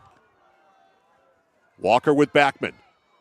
Back to throw. Just got to buy a defender. Nice cut to the inside there by Giovanni Garrett. And he's got 20, 25 to the 15, and he's all the way down inside the 5-yard line.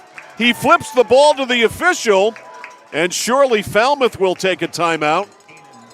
With 2 seconds to go, Giovanni Garrett almost took it in. He needed to go 46. And what did he go, 45? They spot him down at the 1 or the 2? No, he's at the 3? No, he's on the other side of the 5. I think the 7. All right, to the 7. I cannot see where they're standing.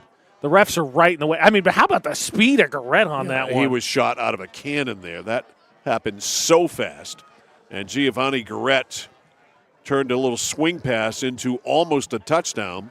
All right, the scoreboard says 8, so give him 36. All right, so he got 36 It's going to be 38. 38. So it's 1st and goal at the 8, and obviously there's only time for one more play. You've got to score or that's it. 1st and goal at the 8. And isn't this the most Falmouth thing possible? One play, like you said, you take the field goal. We're going for 7. All right, Walker in the shotgun. Backman right beside him. Walker's going to throw it. Has oodles of time. Zips it, touchdown! All kinds of time. And finding the open spot there, Logan McVeigh. And no celebration out of McVeigh this time after he picked up the 15-yarder earlier. But, I mean, the other thing, too, he wide open. Nobody around him. Wide open. So it's an 8-yard pass play from Walker to McVeigh. And now for the conversion, here's Ross. Or check that, it's 18. It's Harper Drozdick. And the kick is up. Joss got it over the defenders, and it is good. And that brings an end to the first half. It was crazy. It was wild. It was wacky. It was filled with turnovers. But in the second quarter, Falmouth found its mojo. The score at the half, the Falmouth Navigators 14 and the Lawrence Bulldogs nothing. You're watching and listening to live coverage of the Class B North football title game on The Score. Notice the price of gas and oil lately? Thinking about a pellet stove? Pellets are a renewable resource that are economical, and pellet stoves don't have to be ugly or loud. Come talk to us at Somerset Stone & Stove. Let us explain why now is the best time to have your pellet stove installed. Wouldn't you love to have a gas stove or fireplace designed for your home? Let Somerset Stone & Stove design and install a Regency gas stove or fireplace that is just right for you.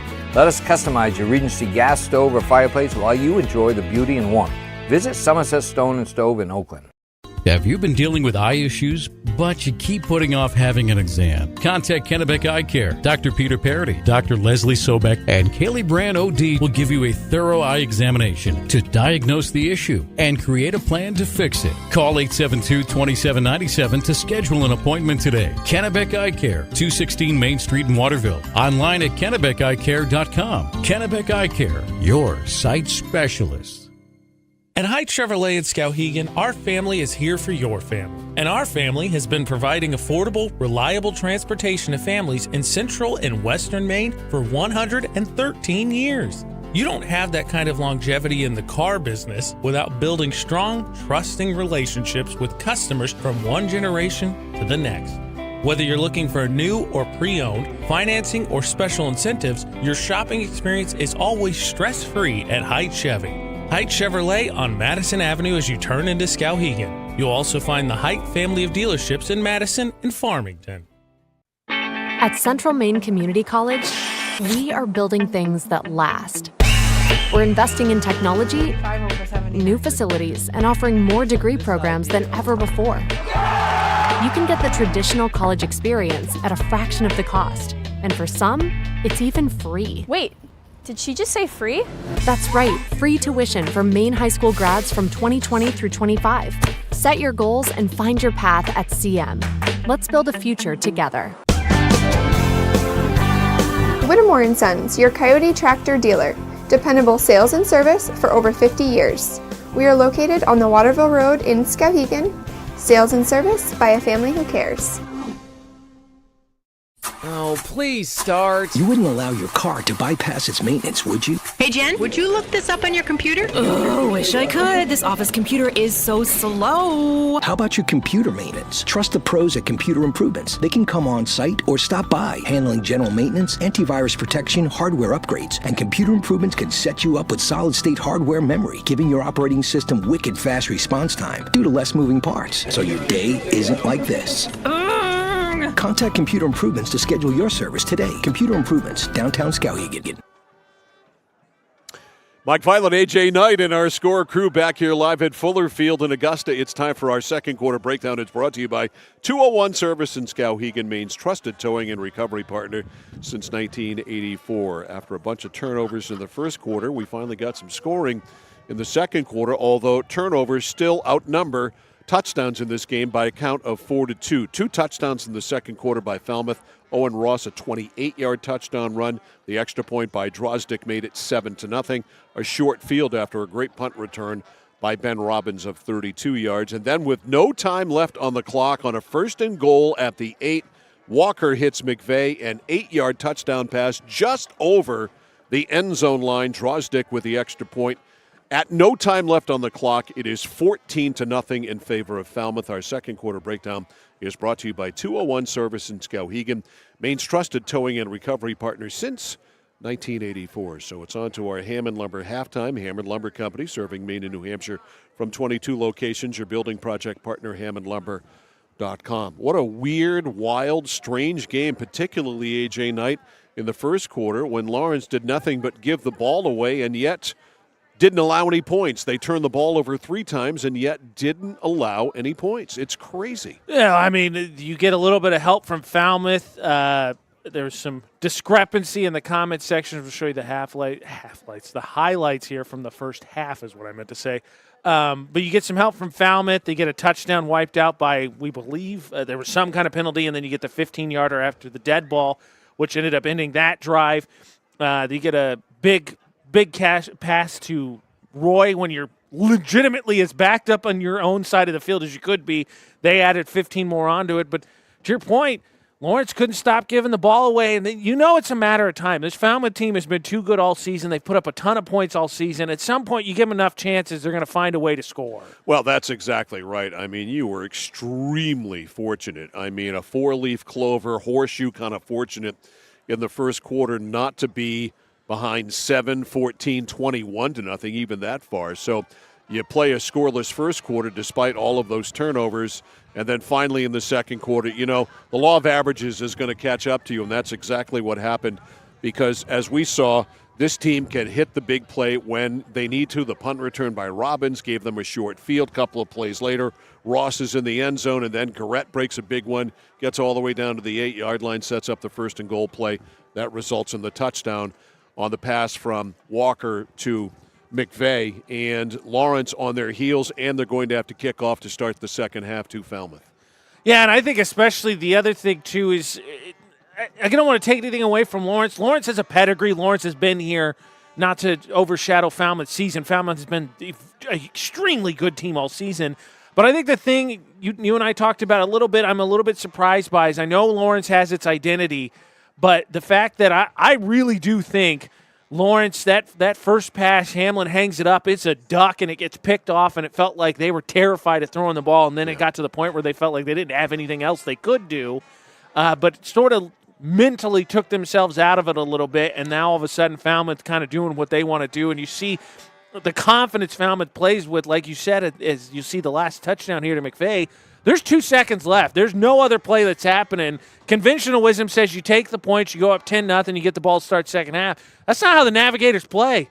They said, we're down in the end zone, we're going for 7, baby, and they put it in, and now they've got a chance to take care of business to open up the second half and go up 3 scores. Yeah, and Lawrence hoping here to come into this game tonight and establish their rushing attack and really grind up some time on the clock and grind up some yardage on the ground. Neither has happened. They have not been able to run the ball at all. Colton Carter completely held in check. We're talking about a guy who had 368 yards in a game a couple of weeks ago. We're talking about a tandem of Colton Carter and Preston Roy, which have run wild here in the last few weeks. But the athletes on Falmouth have really showed their stuff here tonight. They have been in the backfield all night long. Not only, AJ, are they fast, they're incredibly strong. Yeah, again, when you talk to coaches, you talk to the coach for Falmouth. Today he was on the opening drive, which Mike, of course, posts on his social media. But the thing you hear all the time about Falmouth is athletes. They have big, strong athletes, and I think you see that as the running game. Just to give you some numbers here, for the Hammond Lumber halftime. So Roy is the leading rusher for Lawrence, 12 carries, 34 yards. That's less than 3 yards a carry. Carter, 9 yards, 9 carries. As a team, Lawrence has carried the ball 24 times, and they have gained 49 yards. Wow. That's almost 2 yards on the nose. And actually, Michael Hamlin has been their best weapon. He throws that pick early. He's 3 for 6, but he's 3 for 6 for 62 yards. They just obviously don't throw it a ton.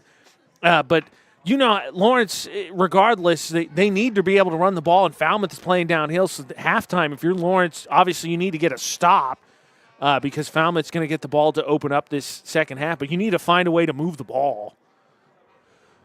Yeah, I mean, understatement of the year so far. Their bread and butter has been completely taken away from them. Plus, they got gun shy after that dying quail that Hamlin threw his first pass of the game that got picked off. And they shouldn't be gun shy because that's not the norm for Michael Hamlin. He usually does not throw balls like that. That was just a mistake. He got under it or whatever. We don't know if he was it. I don't think he was. I don't think he so. Just misfired on the throw. But I do think they need, in order to open up this running game a little bit, run some play action and try to get the defense off their place because they have not done that so far. Falmouth has been in every hole. They have made every defensive play.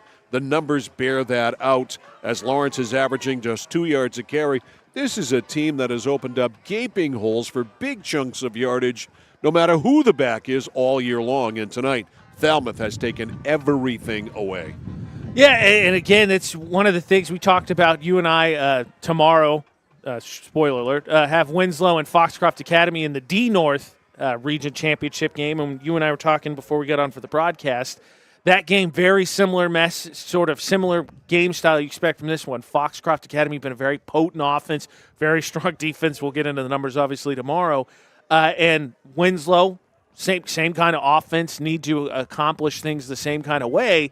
And for Lawrence, at some point, you're bashing your head against the immovable object that has been Falmouth. Again, they've only given up 14 points. They've never given up 15 or more points this season. They've only given up 14 twice. And for Lawrence, I know you've got your identity, but it's not working first half. You're going to have to try and come up with something else, maybe getting Hamlin a little bit more involved in the run game, even sticking to your identity. But you got to go to that play action and try and just push the ball downfield to get the defense to back up. Yeah, they just haven't been able to do that. They have been in every hole that Lawrence has tried to open up this entire ball game. And this offensive line for the Lawrence Bulldogs has gotten better as the season has gone on. But tonight, they have been absolutely stuffed by this Falmouth defense. It's just not there tonight for the Lawrence Bulldogs. Let's see, taking a look at some of the scores. Winthrop leads Wells 7-0. That's a surprise. Interesting. There. Portland leads Bangor 20-7 in the A North final. Moving along.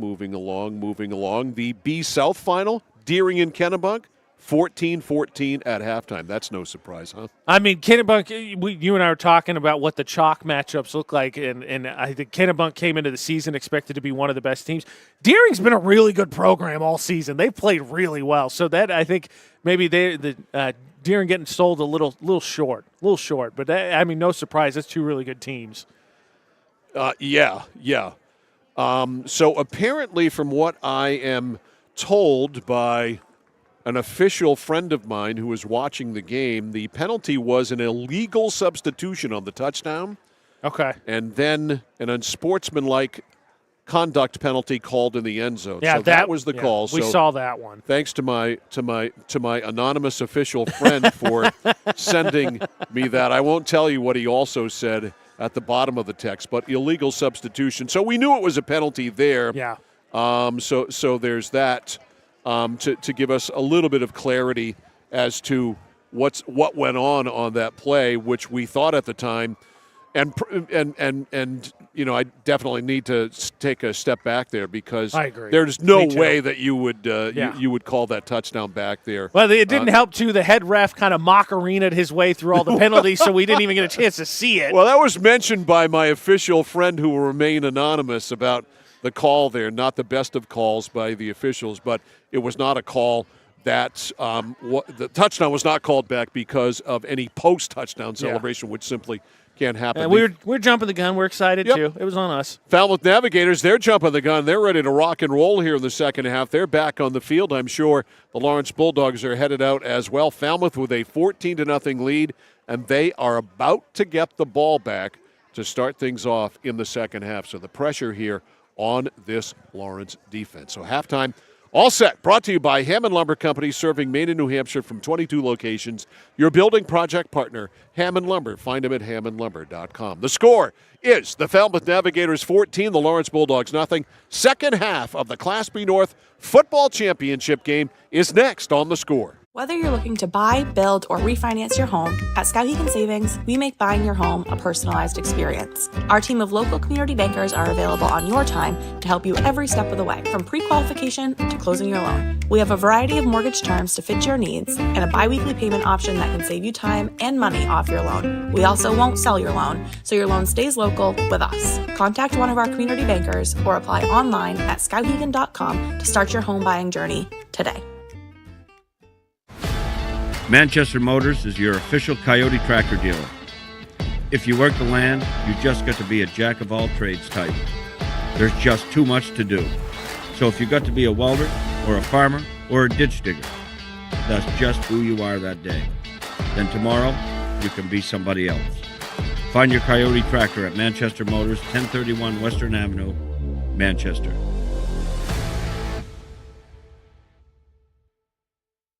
Casella Waste. You see their trucks everywhere all the time. That's because they're out taking care of customers like you. Roll-off dumpsters, they've got them 15 to 50 yards. And they're in your neighborhood picking up the trash so you don't have to worry about it. Weekly, bi-weekly, or monthly from 2 to 10 yards. Casella Waste will also deliver portable toilets when and where you need them. And they offer septic services. Call to learn more about Casella Waste. 872-8257, 872-8257 for Casella Waste.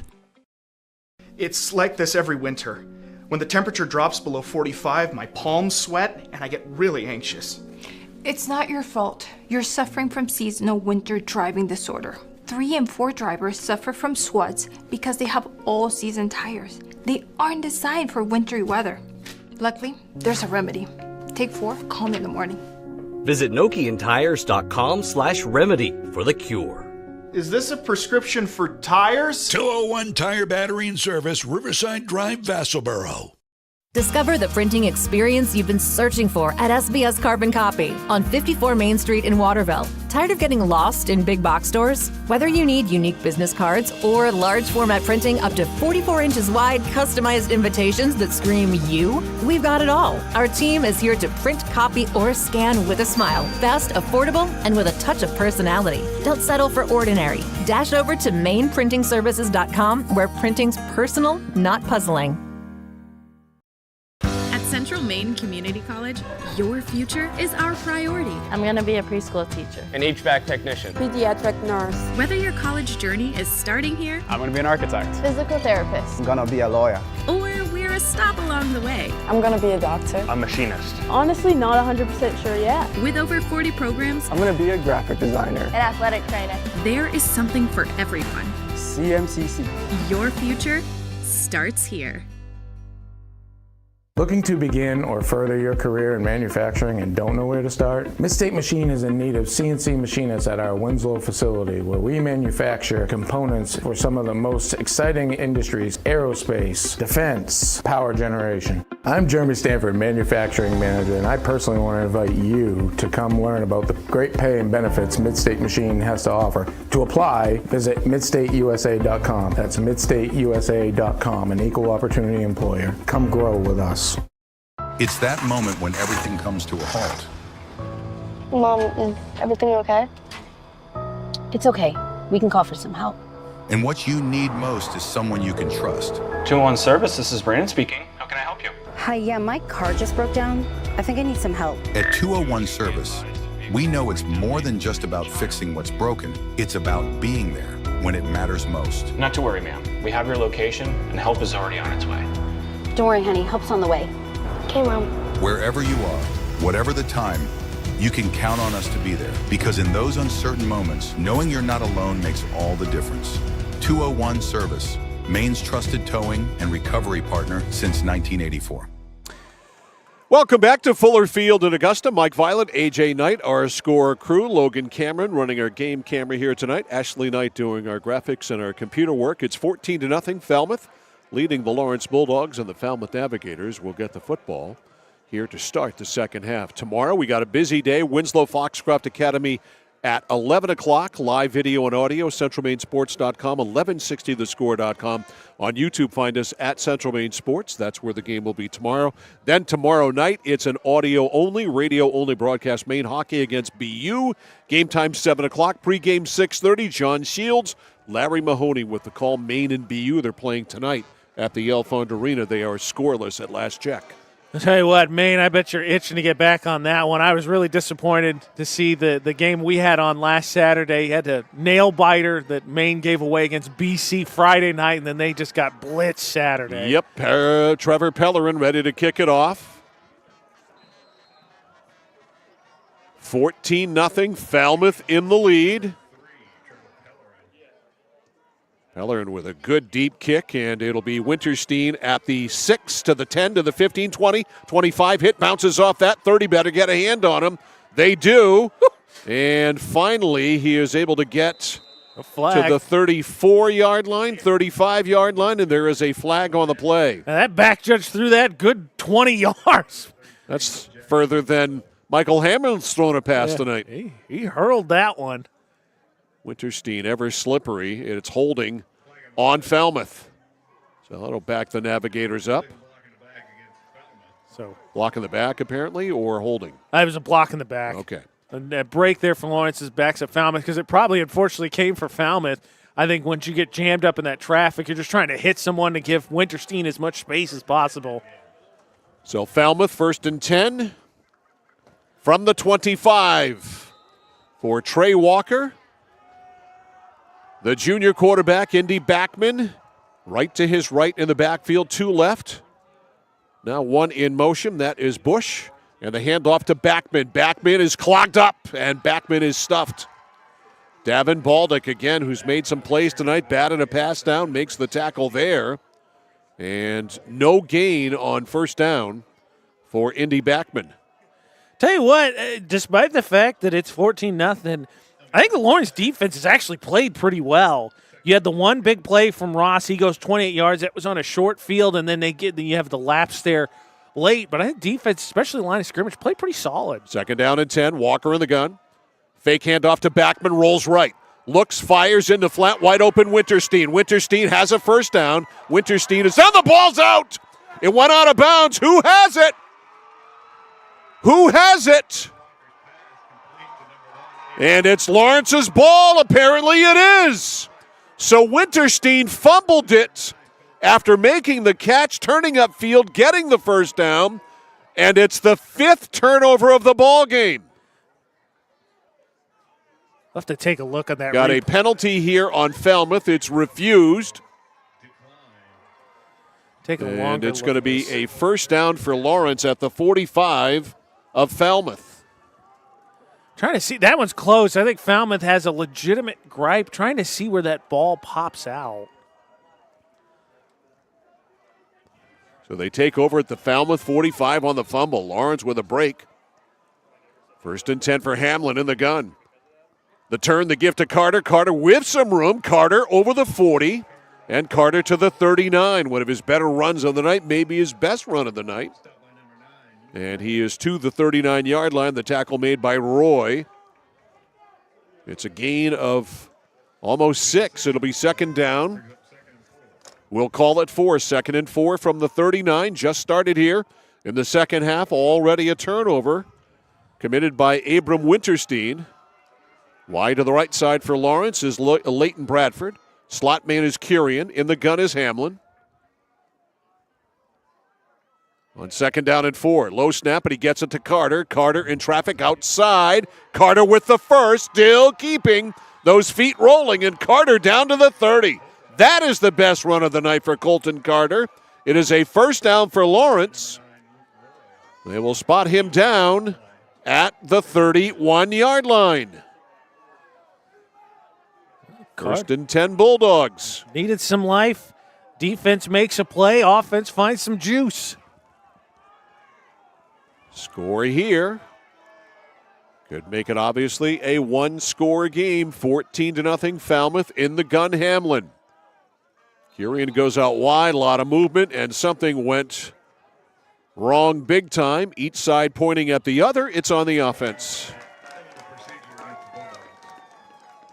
So illegal procedure, the call there on Lawrence. And it'll make it 1st and 15. It'll back it up to the 36-yard line. We are early in the third quarter. It is 14-0 Falmouth. The Navigators scoring all of their points in the second quarter. Worth noting, Mike, didn't get to this to the halftime numbers. That for Lawrence, their 4th penalty, 25 yards. For Falmouth, in the first half, they had 5 penalties for 50 yards. All right, 1st and 15 from the 36. Hamlin sends Roy in motion, hands it off to Preston. Preston running left side, and nothing there. Did well to get to the 35-yard line. The tackle made by Ben Robbins, shooting up from the secondary, and no gain. Yeah, he was just sort of slow playing that, waiting for a lane to open up, and not one opened. Nosa. 2nd down and 15. Tomorrow, Winslow and Foxcroft Academy, 11 o'clock start. Make note of that. Pregame 10:45 from Hamden Academy in Hamden. As Thomas Noble said, another turnover? Roy goes in motion. Hamlin play action, looking to throw it downfield, overshoots his man. Intended down there for Dawson Moore, his tight end. So Lawrence did run some play action. Moore, if you get it to him, he was there. Yeah, he had a step. It was pretty good coverage, but he did have a step. That one airmailed well over his head. So 3rd and 15. That'll stop the clock. 8:53 remaining in the third. 14-0 Falmouth. Now for Lawrence, no doubt, plus side of the field, 4-down territory, but you'd like to get a chunk of that here. I think so. Roy in motion. Play action. Hamlin throws it back to Roy, left side. A lot of room down there, down the sidelines, to the 20, to the 10, down to the 5-yard line, and he is in. Touchdown, Preston Roy. What a great play call. Run that little backside screen. You got an that's a tight end wandering out there with him, and there was nobody from Falmouth for 30 yards. Preston Roy takes it all the way. A 30-yard pass play from Michael Hamlin to make it 14-6, pending the conversion attempt here by Trevor Pellerin. And Lawrence apparently needs one more player out there. Somebody forgot that they were on the point after touchdown play, I think. That's celebrating. Question is, can you get the play off? Hamlin will hold it. Snap good. Ball down. Pellerin drives it up. It is good. 8:42 to go in the third. There's life from Fairfield. The score, Falmouth 14, Lawrence 7. You're watching and listening to live coverage of the Class B North Football Championship game on The Score. When you're ready to tackle your next building project, no matter how big or small, depend on Hammond Lumber Company for the products and services you need. The knowledgeable staff at Hammond Lumber will be with you every step of the way and keep your project on schedule. From free estimating and project planning to design and drafting services, an extensive product inventory with a wide variety of brands to choose from, and of course, Hammond delivers from any of their locations across Maine and New Hampshire. Hammond Lumber Company, your building project partner. Correction on the scoring play. It's a 35-yard pass play. Michael Hamlin to Preston Roy with Pellerin's extra point to make it 14-7. So 35 yards on the score. Pellerin ready to kick it off. That was a great play call. And it's a brand new ball game. You are not right. You are absolutely right. And the play was executed perfectly. And for some reason, Pellerin squibs it. I know they didn't cover the last one well. He slipped. And here, this may turn into a touchdown. Look at this. Look at this great return. I think that's Robbins again. No, it is not. Was that Backman? It was Robbins. It's 4. Okay. Pellerin slipped on it. His plant foot gave. Okay. So they squib it, and Robbins makes them pay, returns it all the way down to the 28-yard line. So ouch, you score, and then you give them that. And how about Robbins? When the team, again, a rock fight of a game, ton of turnovers. Robbins got that big punt return. Now he gets the big kick return. So 1st and 10 from the 28. Here's Backman. No, it's a play action downfield. The throw is incomplete. It was underthrown. Attempting to make the catch down there was Giovanni Garrett. And it is incomplete, underthrown by Walker. Yeah, Garrett was open by a mile. But that, like you said, underthrown. Littlefield just kept on in pursuit. Hits him in the back and hit him in the back well in front of Garrett, so you couldn't even call him for face guarding. So it's a long incompletion. It is 2nd down and 10 from the 28-yard line. Walker in the shotgun with a full house in the backfield. The turn, inside handoff. This goes to Garrett. Joey Garrett spikes down, and he is all the way down to the 10-yard line. Man, is he ever fast. And he's just going right through the center, just arm tackles. You just couldn't get a hand on him. Joey Garrett, the senior, who plays all over the place, playing a running back position there and takes it all the way down to the 10. That's an 18-yard gain. And it's 1st and 10 from the 10. It's actually 1st and goal. They can not get a first down here without scoring. Well, you know what I mean. It's 1st and goal from the 10. Here's Backman. Got a yard or two and then pushed back. In on the stop there for the Lawrence Bulldogs, Xavier Garcia, along with Jackson O'Boyle. Call that nothing. You'll get nothing and like it. Yeah, how about this, Mike? Just to demonstrate just kind of the athletes, Falmouth, and again, their offense has not run the way they'd like to. That was for Backman. He's the leading carrier. That was his 6th carry, but they have 4 other ball carriers that have touched the ball tonight, just sort of demonstrating how they distribute the ball. 2nd and goal from the 10. Backman to the left here of Walker. Trips left. Rolling left side is Walker. Walker looks, nobody's open. Now he's going to have to run, and he is rolled out of bounds. The Falmouth fans want a flag. I don't think that warrants one there by Jeremy Thompson. Not at all. I don't think that's even close for them to get that upset. No way. And so Walker ends up going out just inside the 10-yard line. So it is 3rd and goal for Falmouth. From the 9, we'll call it. 3rd and goal. Stopping clock. The clock stops, that is. 7:01 to go in the 3rd. And Lawrence needing a stop here big time. 3rd and goal at the 9. Full house I formation with Backman behind the quarterback, Walker in the shotgun. Play action, he rolls right, looks, throws it to Orr, hit and knocked down.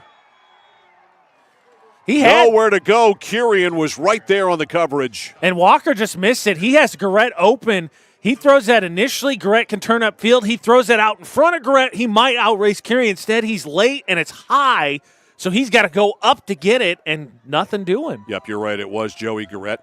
11 on the catch and just couldn't do anything with it. So it's 4th and goal from the 9. Back from the sidelines, Trey Walker.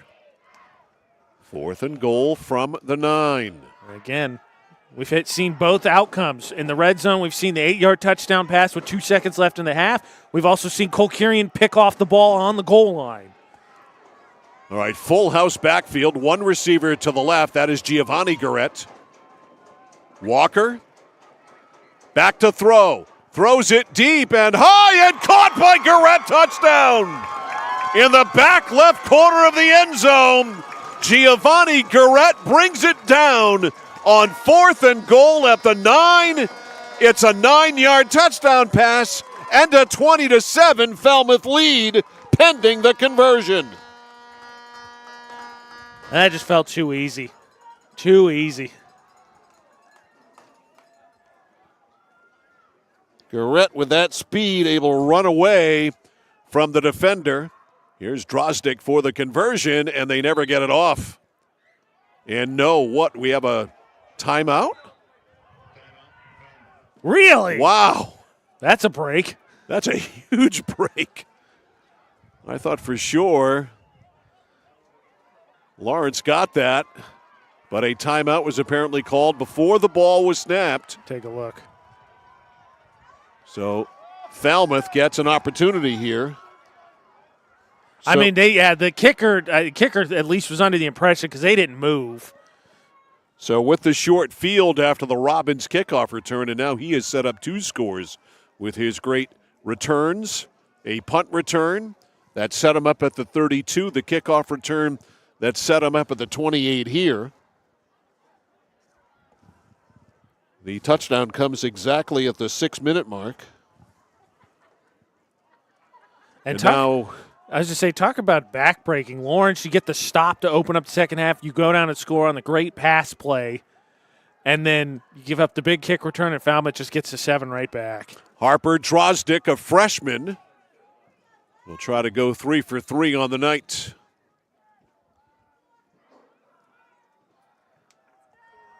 Marks it off. Snap is good. Ball is down. The kick is drilled, and it is good. 6 minutes exactly to go in the third. It's a 2-score game again. The score from Fuller Field in Augusta, the Falmouth Navigators 21, Lawrence Bulldogs 7. This is playoff high school football on The Score. For us, it's a family business that is steeped in tradition. You know, our relationship with Waterville goes back a long ways. Over the years, we've been fortunate enough to grow, and we've been able to grow with the town. We look at the work that we do as something bigger than just the sale of a car or the servicing of an automobile. We're here to be a part of something bigger than just ourselves by giving back to the community with our time and our energy, because it's all about taking care of people. Mike Violet, AJ Knight, back here live, getting ready to watch Owen Ross kick it off. Cole Curian back deep. Ross drives it. Curian actually lets an up man take it up the 21-yard line. I believe that is Littlefield, and Littlefield, after taking that kickoff at the 21, managed to get to the 30-yard line. So a return of 9, 1st and 10 for Lawrence at their own 30, down 21-7.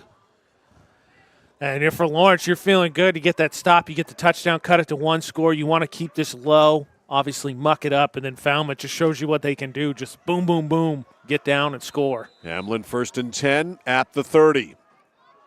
In the shotgun, empty backfield. Haven't seen this look. Carter in motion.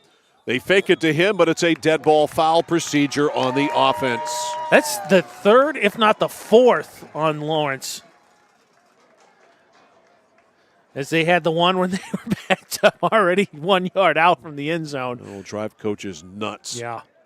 Well, especially for Lawrence, right? It's been slogging all night. You've had to just try and just bash your head in to get the running game going, and then having to get 5 more yards. Just not a recipe for success. 1st and 15 now from the 25. Lawrence trailing 21-7. Hamlin returning from the sideline.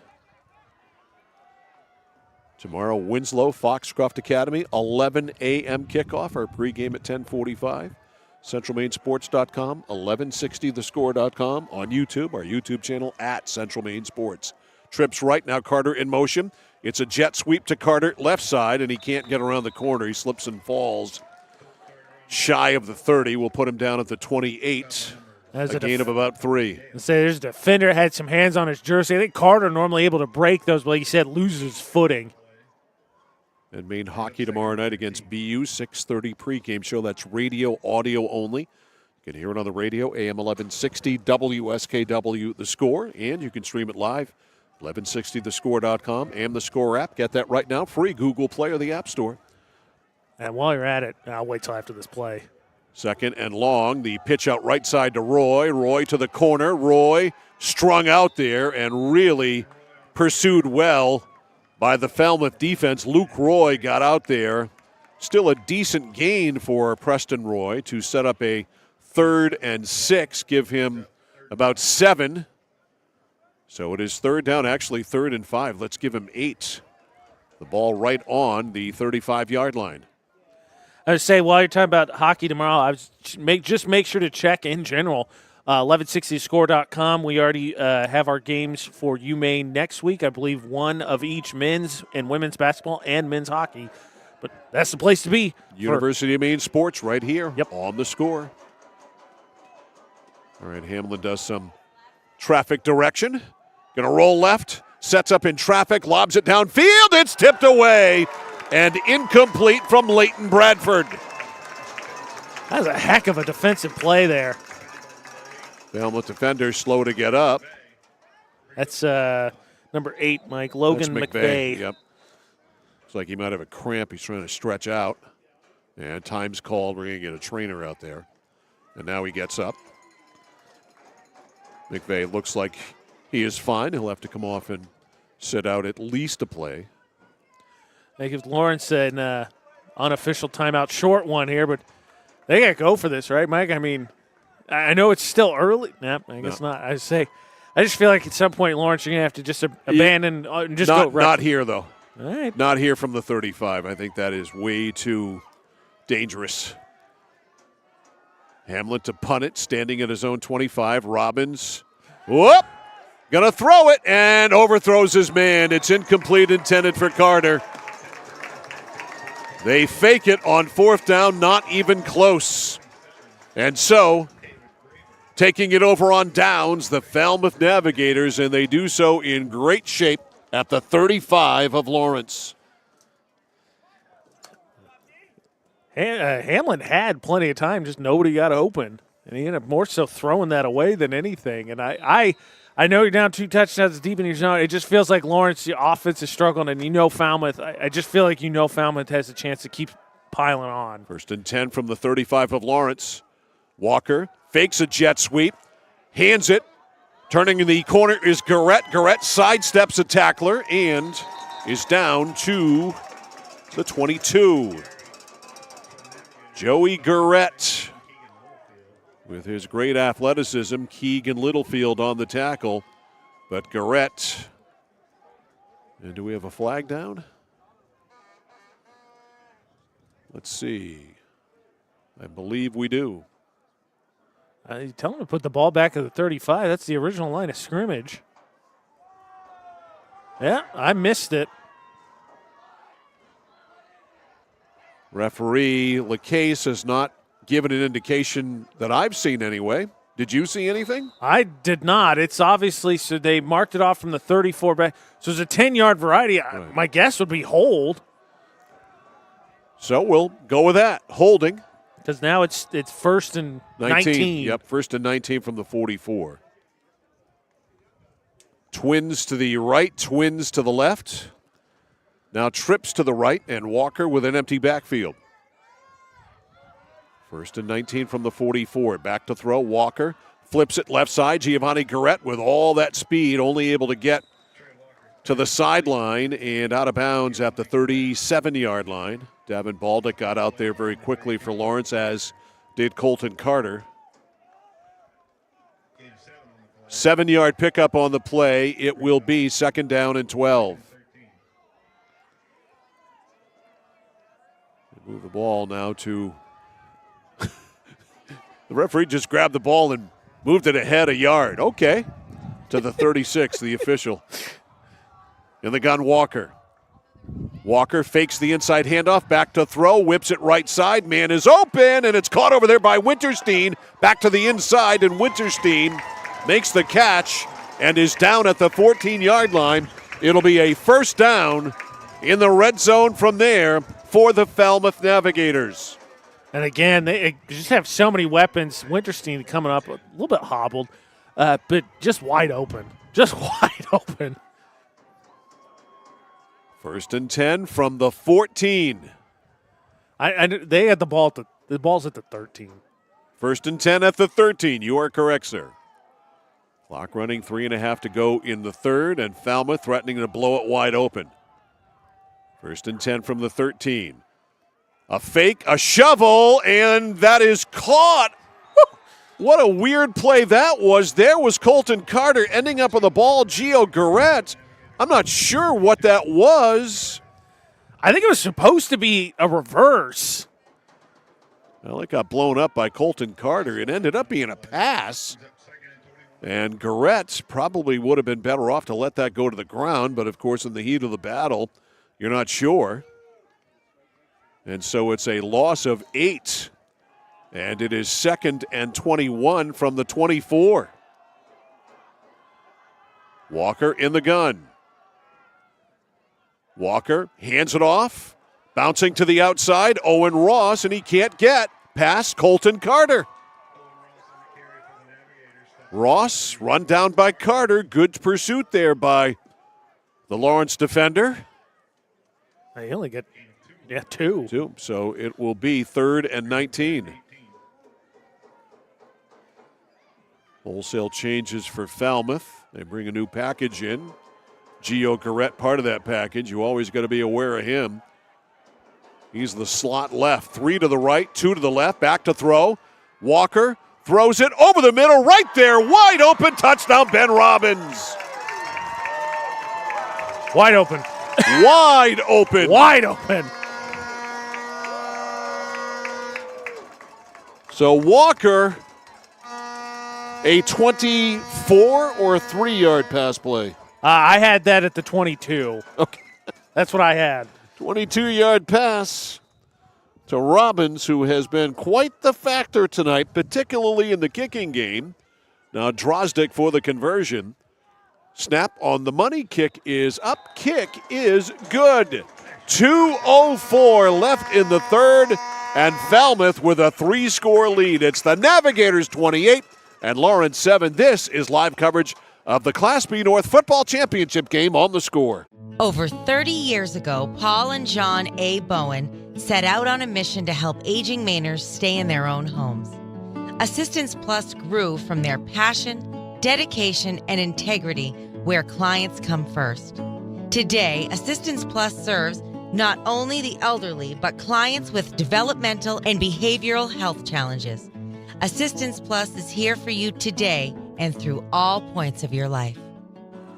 I'll tell you, the short field tonight for the Falmouth Navigators has been a factor. Even with their big play capability, they've had a short field a lot of the time. A 35-yard drive. Let's say that Robbins actually a big part of that, to the guy who just got the touchdown. He is definitely in the running for our score player of the game. That hits an up man, and falling on that loose ball, it's live. It went the requisite 10 yards, and it bounced off a Lawrence up man inside the 40-yard line, and I believe the Bulldogs got on it. That could have been disastrous. They just kind of rolling around. That thing stayed live much longer than it needed to. And so they spot it down at the 38-yard line. So Lawrence will take over there, 1st and 10. Down 28-7. 2 minutes exactly left in the third. Here's a flea flicker. Curian going downfield, and it's incomplete. Intended for Keegan Littlefield.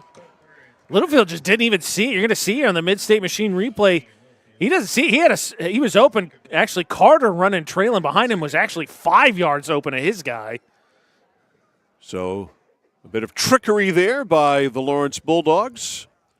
It falls incomplete. It'll be 2nd and 10.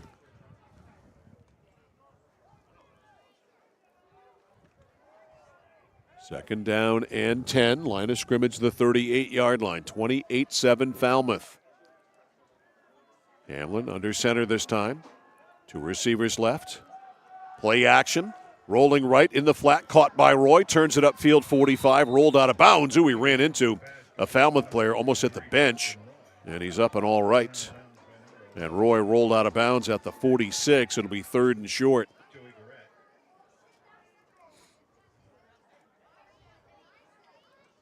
Third down and 2 with 1:45 left in the third. Lawrence run game just getting nowhere. That was Roy's 15th carry, 51 yards.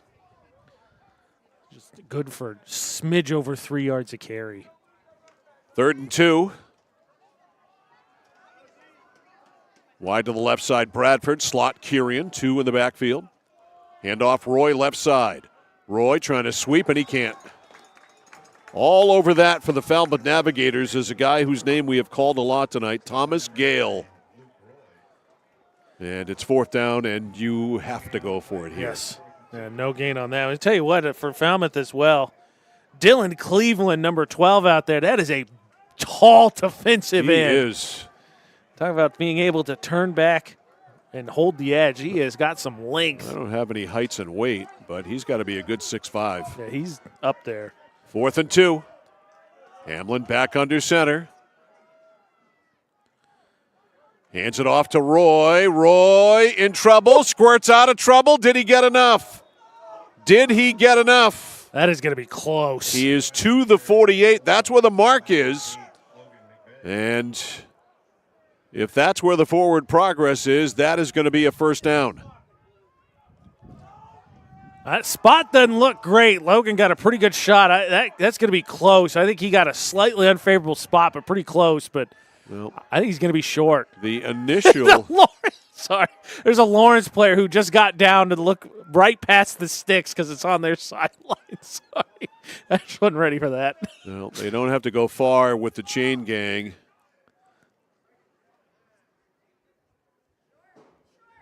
They got it. They got it. Just barely. By the hair on their chinny chin chin. And Spencer Emerson not happy with the spot either. I actually think Lawrence got a slightly unfavorable spot, to be honest with you, based on what we saw in the replay. 1st and 10 Bulldogs from the 48. They have turned the ball over how many times? But Lawrence is 3, and I think Falmouth is 2, right? Yep, 3 times, and yet they were not hurt by them. They did not directly result in turnovers. There's a gift to Carter, who was hogtied there and managed to drag the tackler into Falmouth territory to the 49-yard line. Lawrence with all those turnovers, no points directly off them.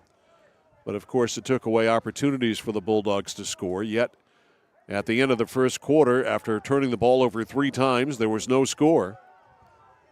But Falmouth with 2 in the second, 2 here in the third, which is 10 seconds away from being over with.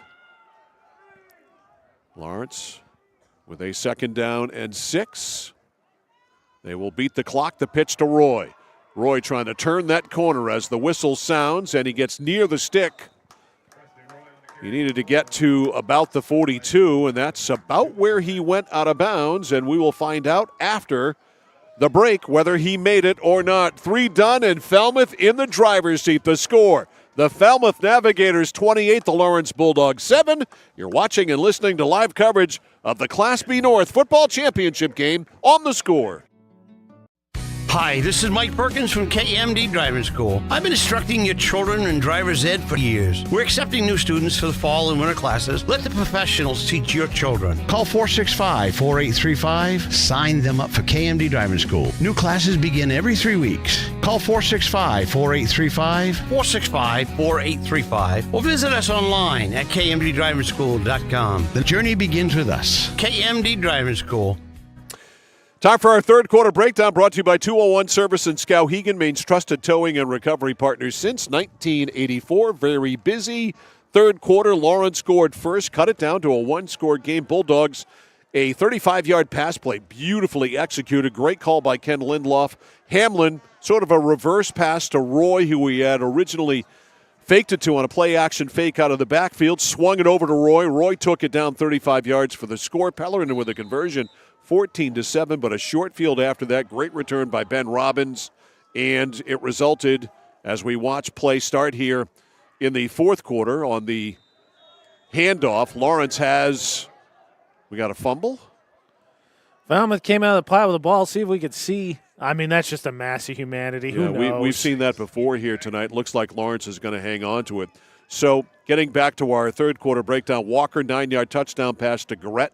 That came on play obviously at the 9-yard line. Drostic with a conversion, 21-7 for Falmouth there. Then Walker, 22-yard pass play to Robbins. That completes a 35-yard drive. Drostic with the extra point, 28-7 that is. Falmouth, that's where we are now. Back to throw. Hamlin lobs it down, and it is incomplete. Down the right side. And Preston Roy, that wheel route out of the backfield. Almost caught it, though. It's incomplete. It will be third down. It fell a little short. Just make sure third quarter breakdown, 2-1 service.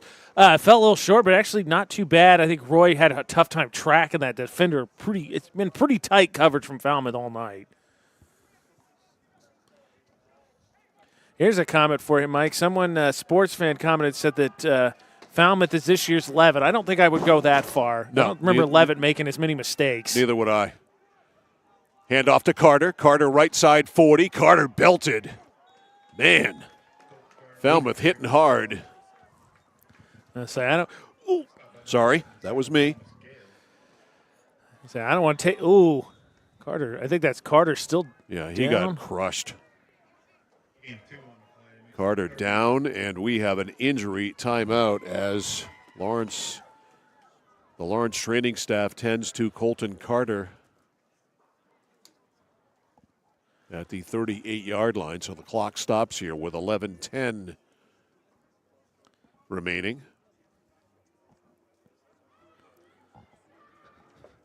And Carter still prone on the ground, as you can see. We'll take a quick timeout here, 28-7. Falmouth, of course, as we do that, he gets up and gets off the field, so we'll hold off on that. Carter, a little wobbly for sure. Hey, took a lick. I mean, he was holding his head like you said. Oh, I saw when he was down.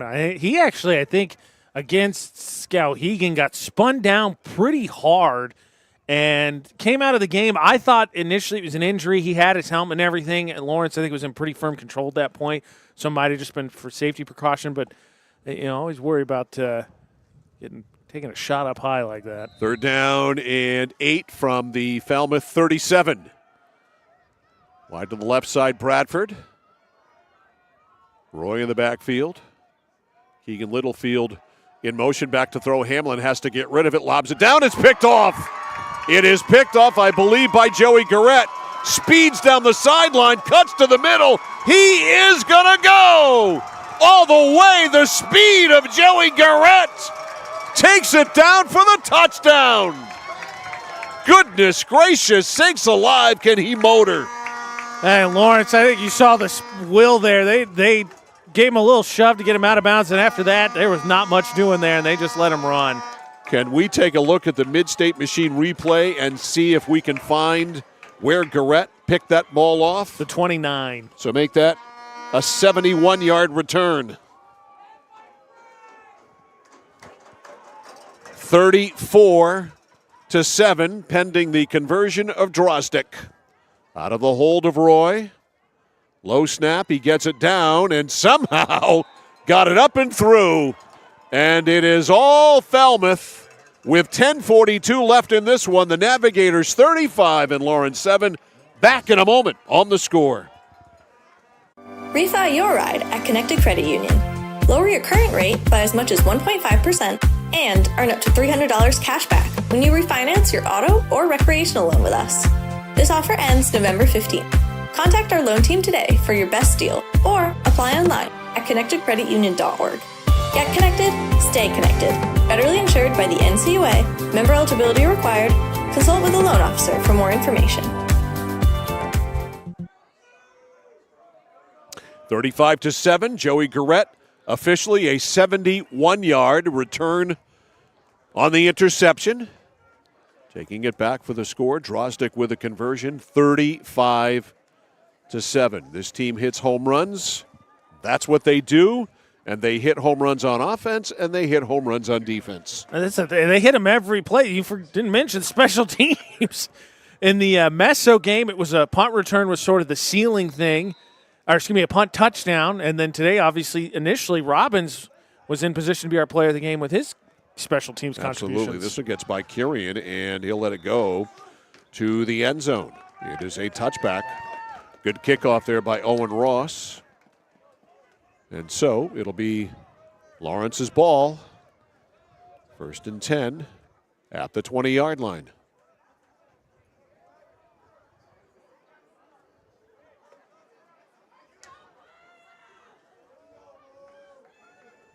Getting a new ball on the field. I'm not sure why. So Lawrence, 1st and 10 at the 20. And it feels like the air has been let out of the tires here. Lawrence first down. They jumped left side. Bradford jumped offside. Yep. Another one. Problem with, again, you and I talked a lot. We were asked a lot about this game by Lawrence faithful, and my response was the same thing every time, which is, Lawrence, if they're going to beat Falmouth, you got to take the until the clock read triple zeros. You're not going to be confident you beat them, because anybody at any given time with the ball in their hands feels like they can go 6. Yeah, I mean, that first game, 7 touchdowns scored by 7 different players. That exemplifies this Falmouth team. They have a load of depth, and they are not afraid to use it. And tonight, 5 touchdowns, 5 different players. Yeah, amazing. Really, truly amazing. They're just a bevy of athletes. They really are. There's an athlete at every position. Oh, my correction. I had that against Lawrence, but they got 1st and 5. All right. Quick handoff inside, and going down on the play is the Lawrence ball carrier, Preston Roy. So the penalty was on Falmouth, not on Lawrence. Yeah, I just want to be clear. The near side ref came in with the false start motion. Yes. And that's when I wrote it down. I went with that. Looked like a false start motion to me. And so it is 2nd down and 2. Hamlin hands it off. Fumble. And belted. The ball is out. Carter on the carry. Was it Carter? Yeah, it was Carter. One of the offensive linemen ended up falling on for it. Excuse me, you're right. That's Boyle. It was Boyle. Joe Jackson O'Boyle. O'Boyle. They did get the first down out of it, though. So it is 1st and 10.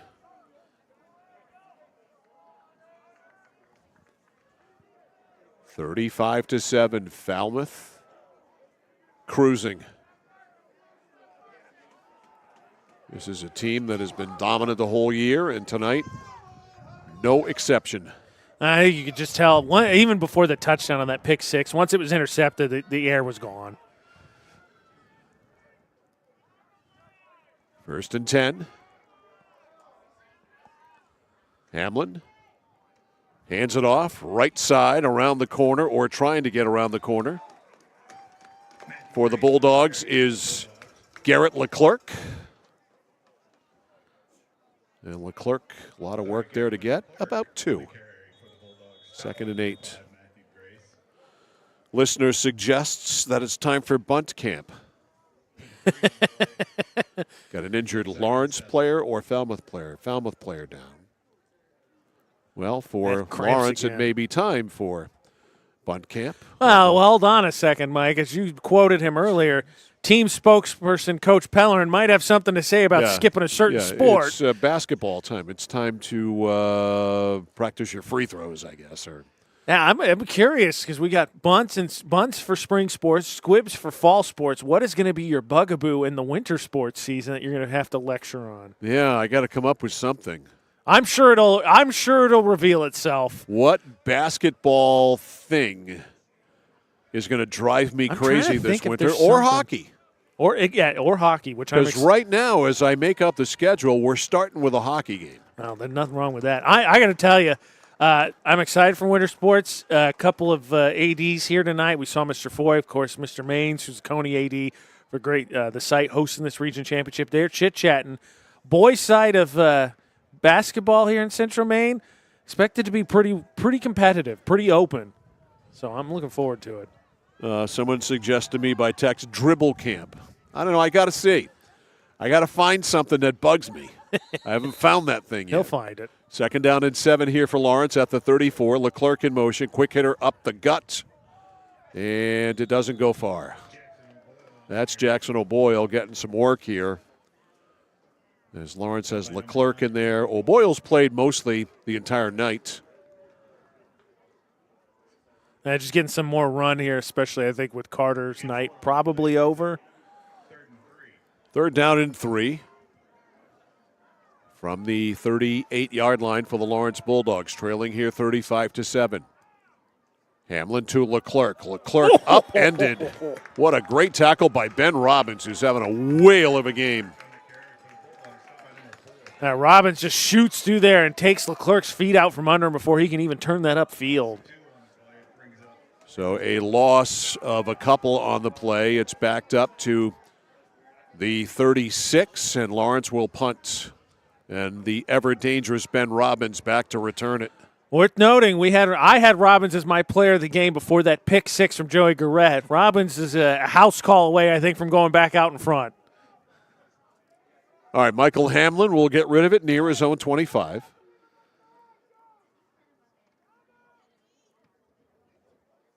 And he drops it out of bounds, which is probably the smart thing to do.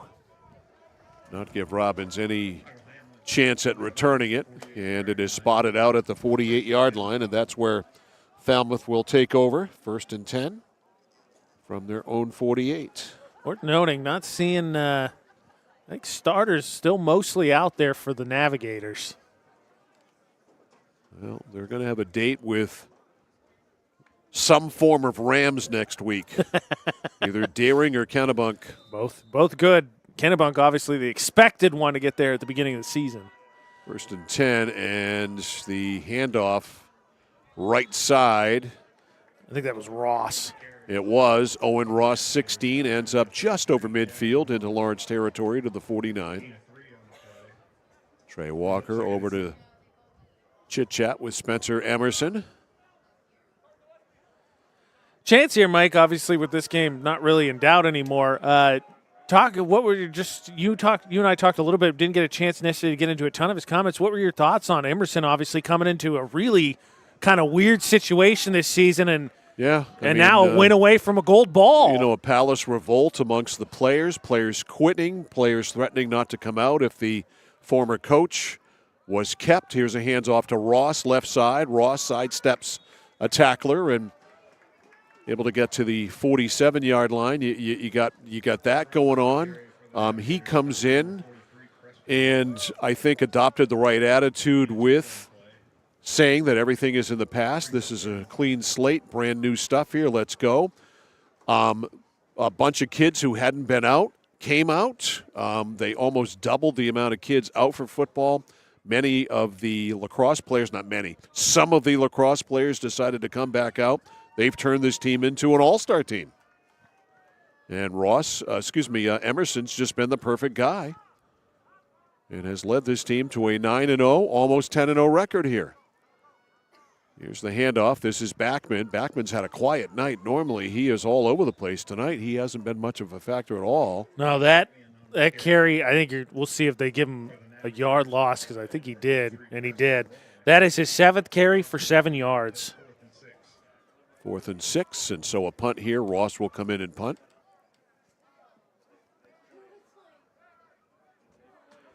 I mean, but this Falmouth team, this is the second time we've seen him, and I have kind of the same takeaway. I think they can be a little bit undisciplined. They make some mistakes. They turned the ball over against Meso in the game you and I had. They turned the ball over here tonight, but they just have the ability to make up for that because they can score so fast. It usually doesn't make a difference. Yeah. Snap right on the money to Ross. Nice punt. Ooh. Got underneath that one. And it is fielded at the 10 and immediately swarmed. Probably better off letting that one go. You know, here's another pet peeve while we're at it here, talking about things that annoy me. I don't know why any punt returner fields a ball inside the 10-yard line. No, and that the rule is you're supposed to stick your spikes on the 10. If it goes over your head, you let it go. Let it go.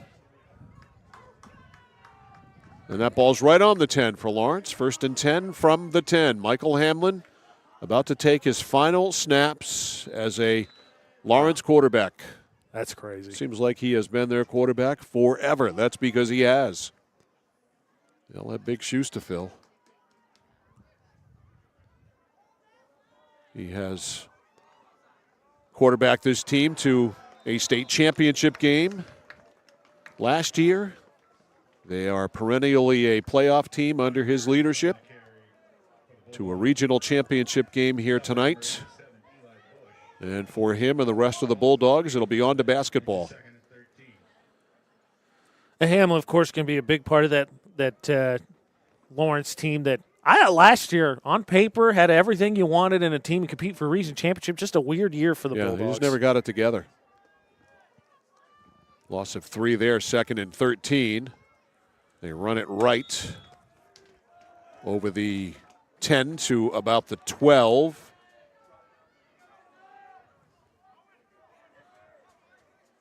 That was Garrett Leclerc on the carry. So Leclerc gets it to the 11. And it is 3rd down and about 9. 3rd and 9. Big number 12, Dylan Cleveland on the tackle. Tell you what, the other thing, too, talking about the big defensive ends, 87 plays tight end for this Falmouth team. Hadn't been really used tonight, but he's a big guy. Eli Bush. There's a pass tipped. It's still caught. Won't be enough for the first down. It was caught over there. Might have been Jackson O'Boyle who caught that tip pass. Yeah, it was. I think it was off a helmet. And so it'll be 4th down, and Lawrence will now punt. As things kind of drag down here in what is essentially garbage time. Lawrence, you're going to be kicking yourselves, I think, Mike. Again, Falmouth, good team. You don't know how long you keep it down, but I think Falmouth gave you a chance to stay in this one. But Lawrence, you just turned the ball over 3 times early. Those turnovers didn't result in Falmouth points, but Lawrence had their offensive opportunities taken away from him as that punt goes out of bounds, and that's the whole point. And we are going to get Micah Derrig in at quarterback for Falmouth, as Spencer Emerson will empty the bench. Something you don't expect to do in a regional championship game, but lo and behold, here we are. 3:28 left.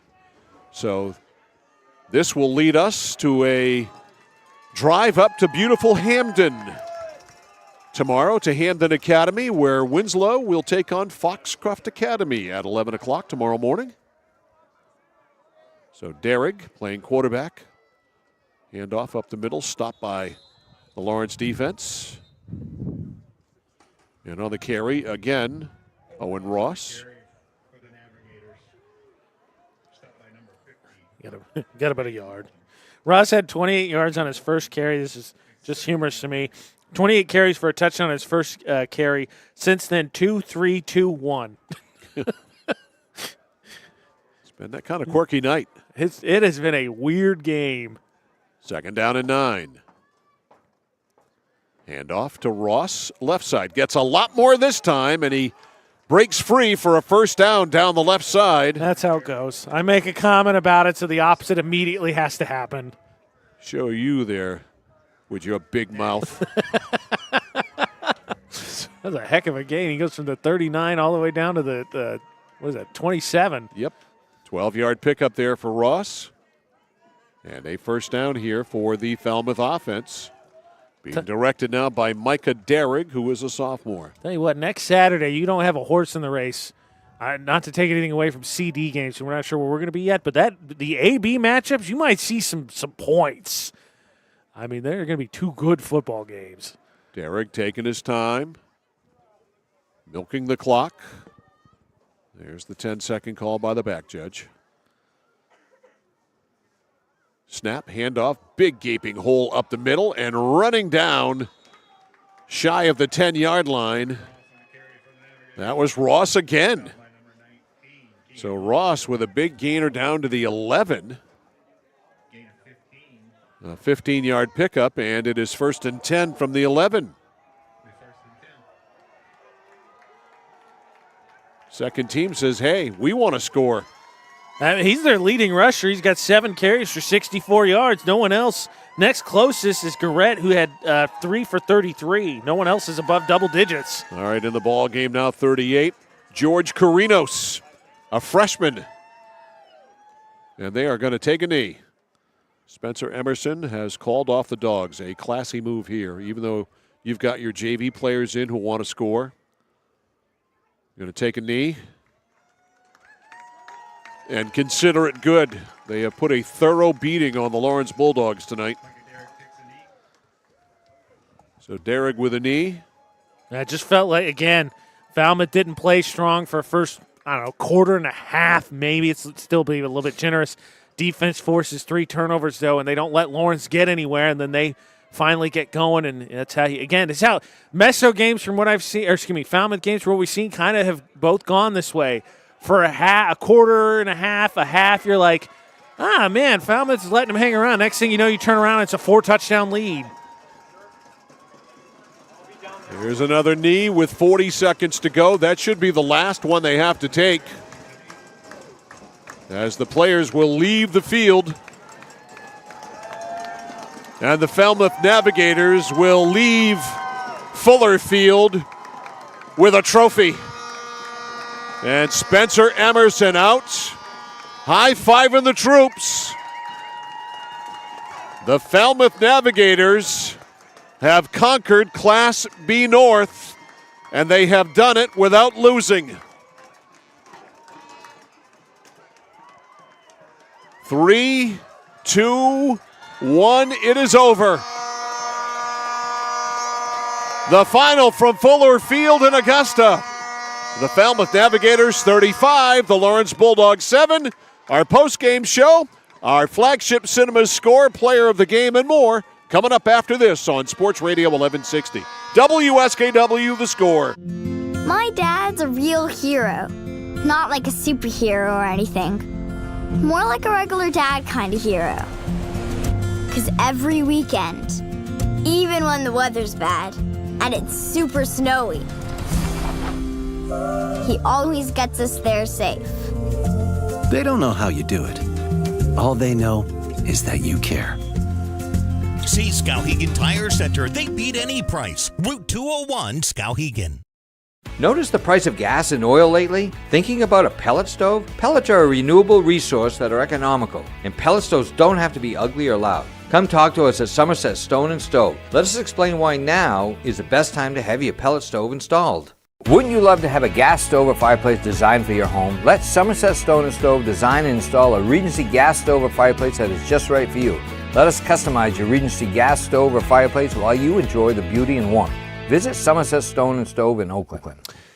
Mike Violet, AJ Knight back here post-game Fuller Field in Augusta. The Falmouth Navigators winning tonight by a score of 35-7. Our fourth quarter breakdown brought to you by 201 Service in Skowhegan, Maine's trusted towing and recovery partner since 1984. 1 touchdown in the fourth quarter. A 71-yard pick six by Joey Garrett came early on. 1:18 mark of the quarter. Drozdick with a conversion. That accounted for the final score of 35-7.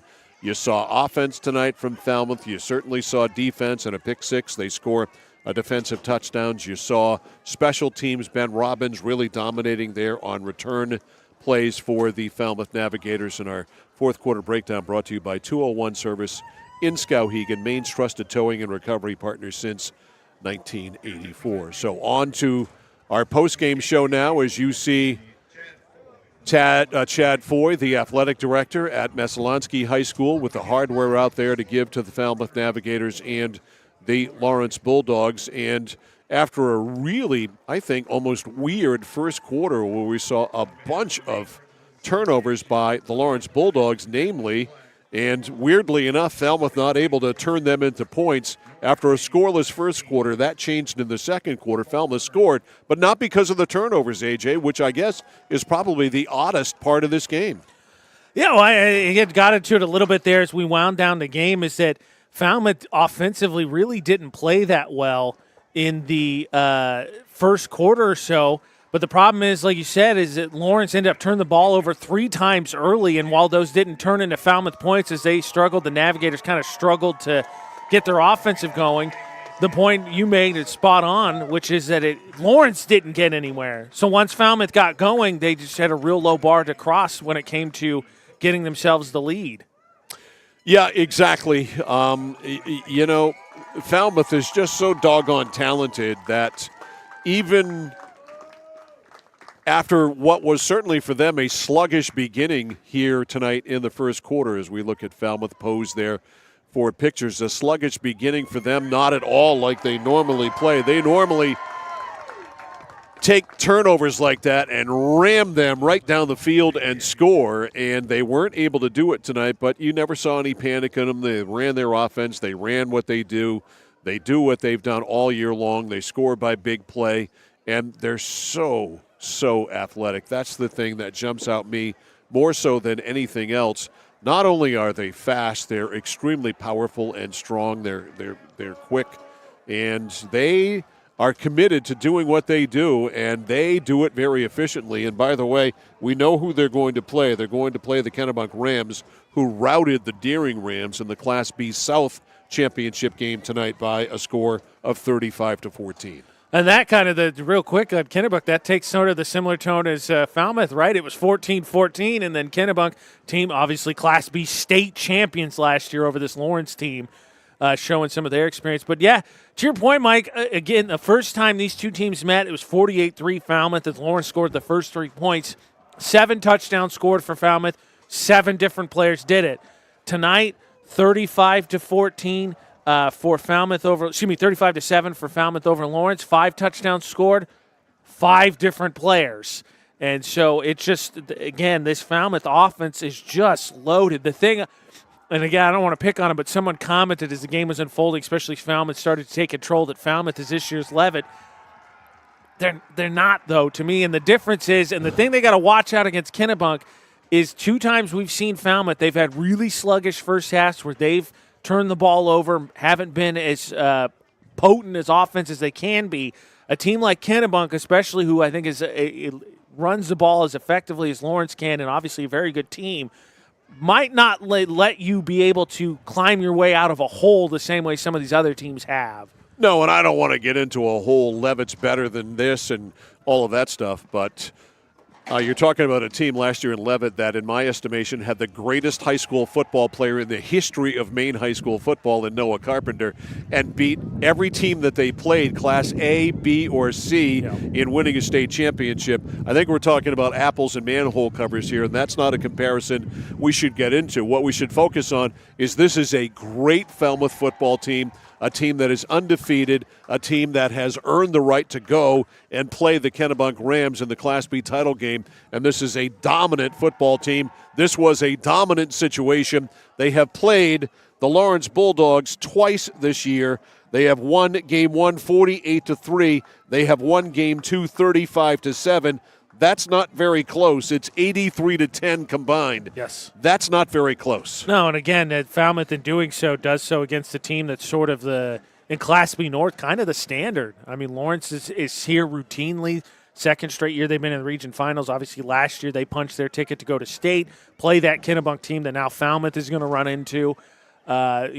Just a great season, a ton of athletes from this Falmouth team. And again, even against Kennebunk, I just choose to point out that I think Falmouth is, in the 2 games you and I have seen here late, has not gotten off to great starts and let teams hang around, and then they've just been able to kind of blow them out in the second half. But, again, that's the thing with this Falmouth team. Just feels like it doesn't matter where you have it. In any given moment, any player on their team has the ball in their hands, got a chance to go for 6. So that leads us to our flagship cinemas score player of the game. We have talked at length about the different touchdown makers for the Falmouth Navigators. In the first game, 7 different players scored touchdowns. Tonight, 5 different players scored touchdowns. One of those players who did score a touchdown was Ben Robbins. Robbins, not necessarily for his touchdown, but for his returns and other plays that he made tonight. So Ben Robbins is our score player of the game, scored 1 touchdown, 1 of the 5, but was a dominant player in the return game tonight and really helped shorten the field for the Falmouth Navigators on a couple of short touchdown drives that they had. Yeah, it was especially too early. That punt return when, again, Falmouth was trying to get their offense going was so big. Lawrence scores the touchdown right after getting the turnover and makes it 14-7. Pelletier slips on the kickoff, so it ends up being a squib. Robbins ends up picking it up, sets up another touchdown that puts him up 21-7. They get the 7 back, and then, of course, he scored as sort of the icing on the cake. But his returns, I think, were a huge deal for this Falmouth team to help keep Lawrence get the offense going and then keep Lawrence at an arm's length. So congratulations to Ben Robbins, our flagship Cinemas score player of the game. He gets our Score swag bag from Central Maine Community College, the Score Player of the Game keychain, and also a ticket to go to the movies, Flagship Cinemas, consistent pricing, and a premium cinema experience. The Lawrence Bulldogs finished their season with a record of 9-4. They avenged their loss during the regular season to the Coney Rams last week, but not able to get it done here. And a solid season, a nice bounce back by Lawrence. Defense was the problem all year long for the Bulldogs, who struggled, especially playing pass defense. They certainly struggled again here tonight. And you figured coming in that the Bulldogs were up against it, and they were all night long. Their defense just not able to stop this playmaking team of Falmouth. You have no idea who you can focus on because you can't focus on any one person. Yeah, I actually thought the defense played not that bad tonight for Lawrence. The problem is that the offense, I think, just routinely kind of put them in not favorable positions early, gave them a chance to kind of get ahead, and I think Lawrence wore down a little bit. And then the short field, special teams, I actually think if you're objectively, I think Lawrence's defense was not the weakest of the three phases. I think it was actually the strongest tonight.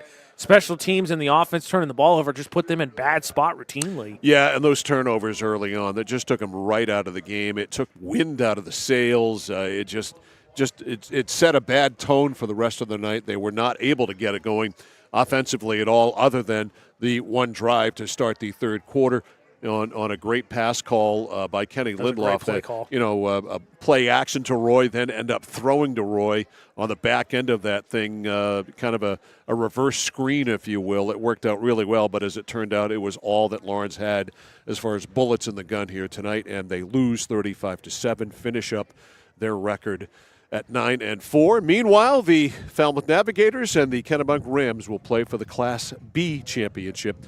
That will be Saturday at Fitzpatrick Stadium in Portland. So, I was going to say, before we bounce, Mike, and make sure to give thanks to Central Maine Motors Auto Group. Oh, yes, Central Maine Motors Auto Group, the dealer with no dock fees, where cars and trucks always cost you less. Online at cmautogroup.com. Is that the Central Maine Motors Auto Group you were referring to? Okay.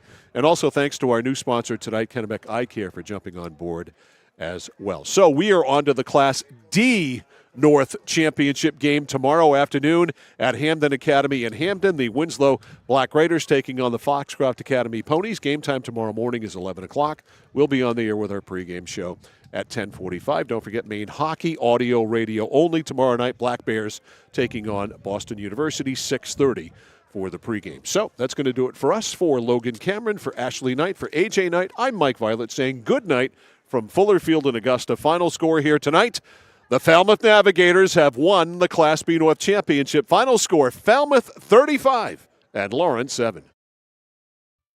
You've been watching yet another live local broadcast of high school sports on The Score. It's brought to you by Central Maine Community College, Central Maine Motors Auto Group, Hammond Lumber Company, Midstate Machine, Whittemore & Sons, Somerset Stone and Stove, 201 Tire Battery and Service, Assistance Plus, SBS Carbon Copy, Manchester Motors, Casella Waste, Computer Improvements, Height Chevrolet, 201 Service Skowhegan, Connected Credit Union, KVFCU, Skowhegan Savings Bank, Skowhegan Tire Center, KMD Driving School, and Flagship Cinemas. Every game we do on The Score is always available for you to watch again or have someone else watch for the first time. All of our games are stored in the vault at centralmainsports.com and also on The Score's YouTube channel at Central Maine Sports. Please go and subscribe. To find out when the next game is on The Score, check out our game schedule at 1160thescore.com or centralmainsports.com. Your team from your town plays here on the place for local sports, The Score.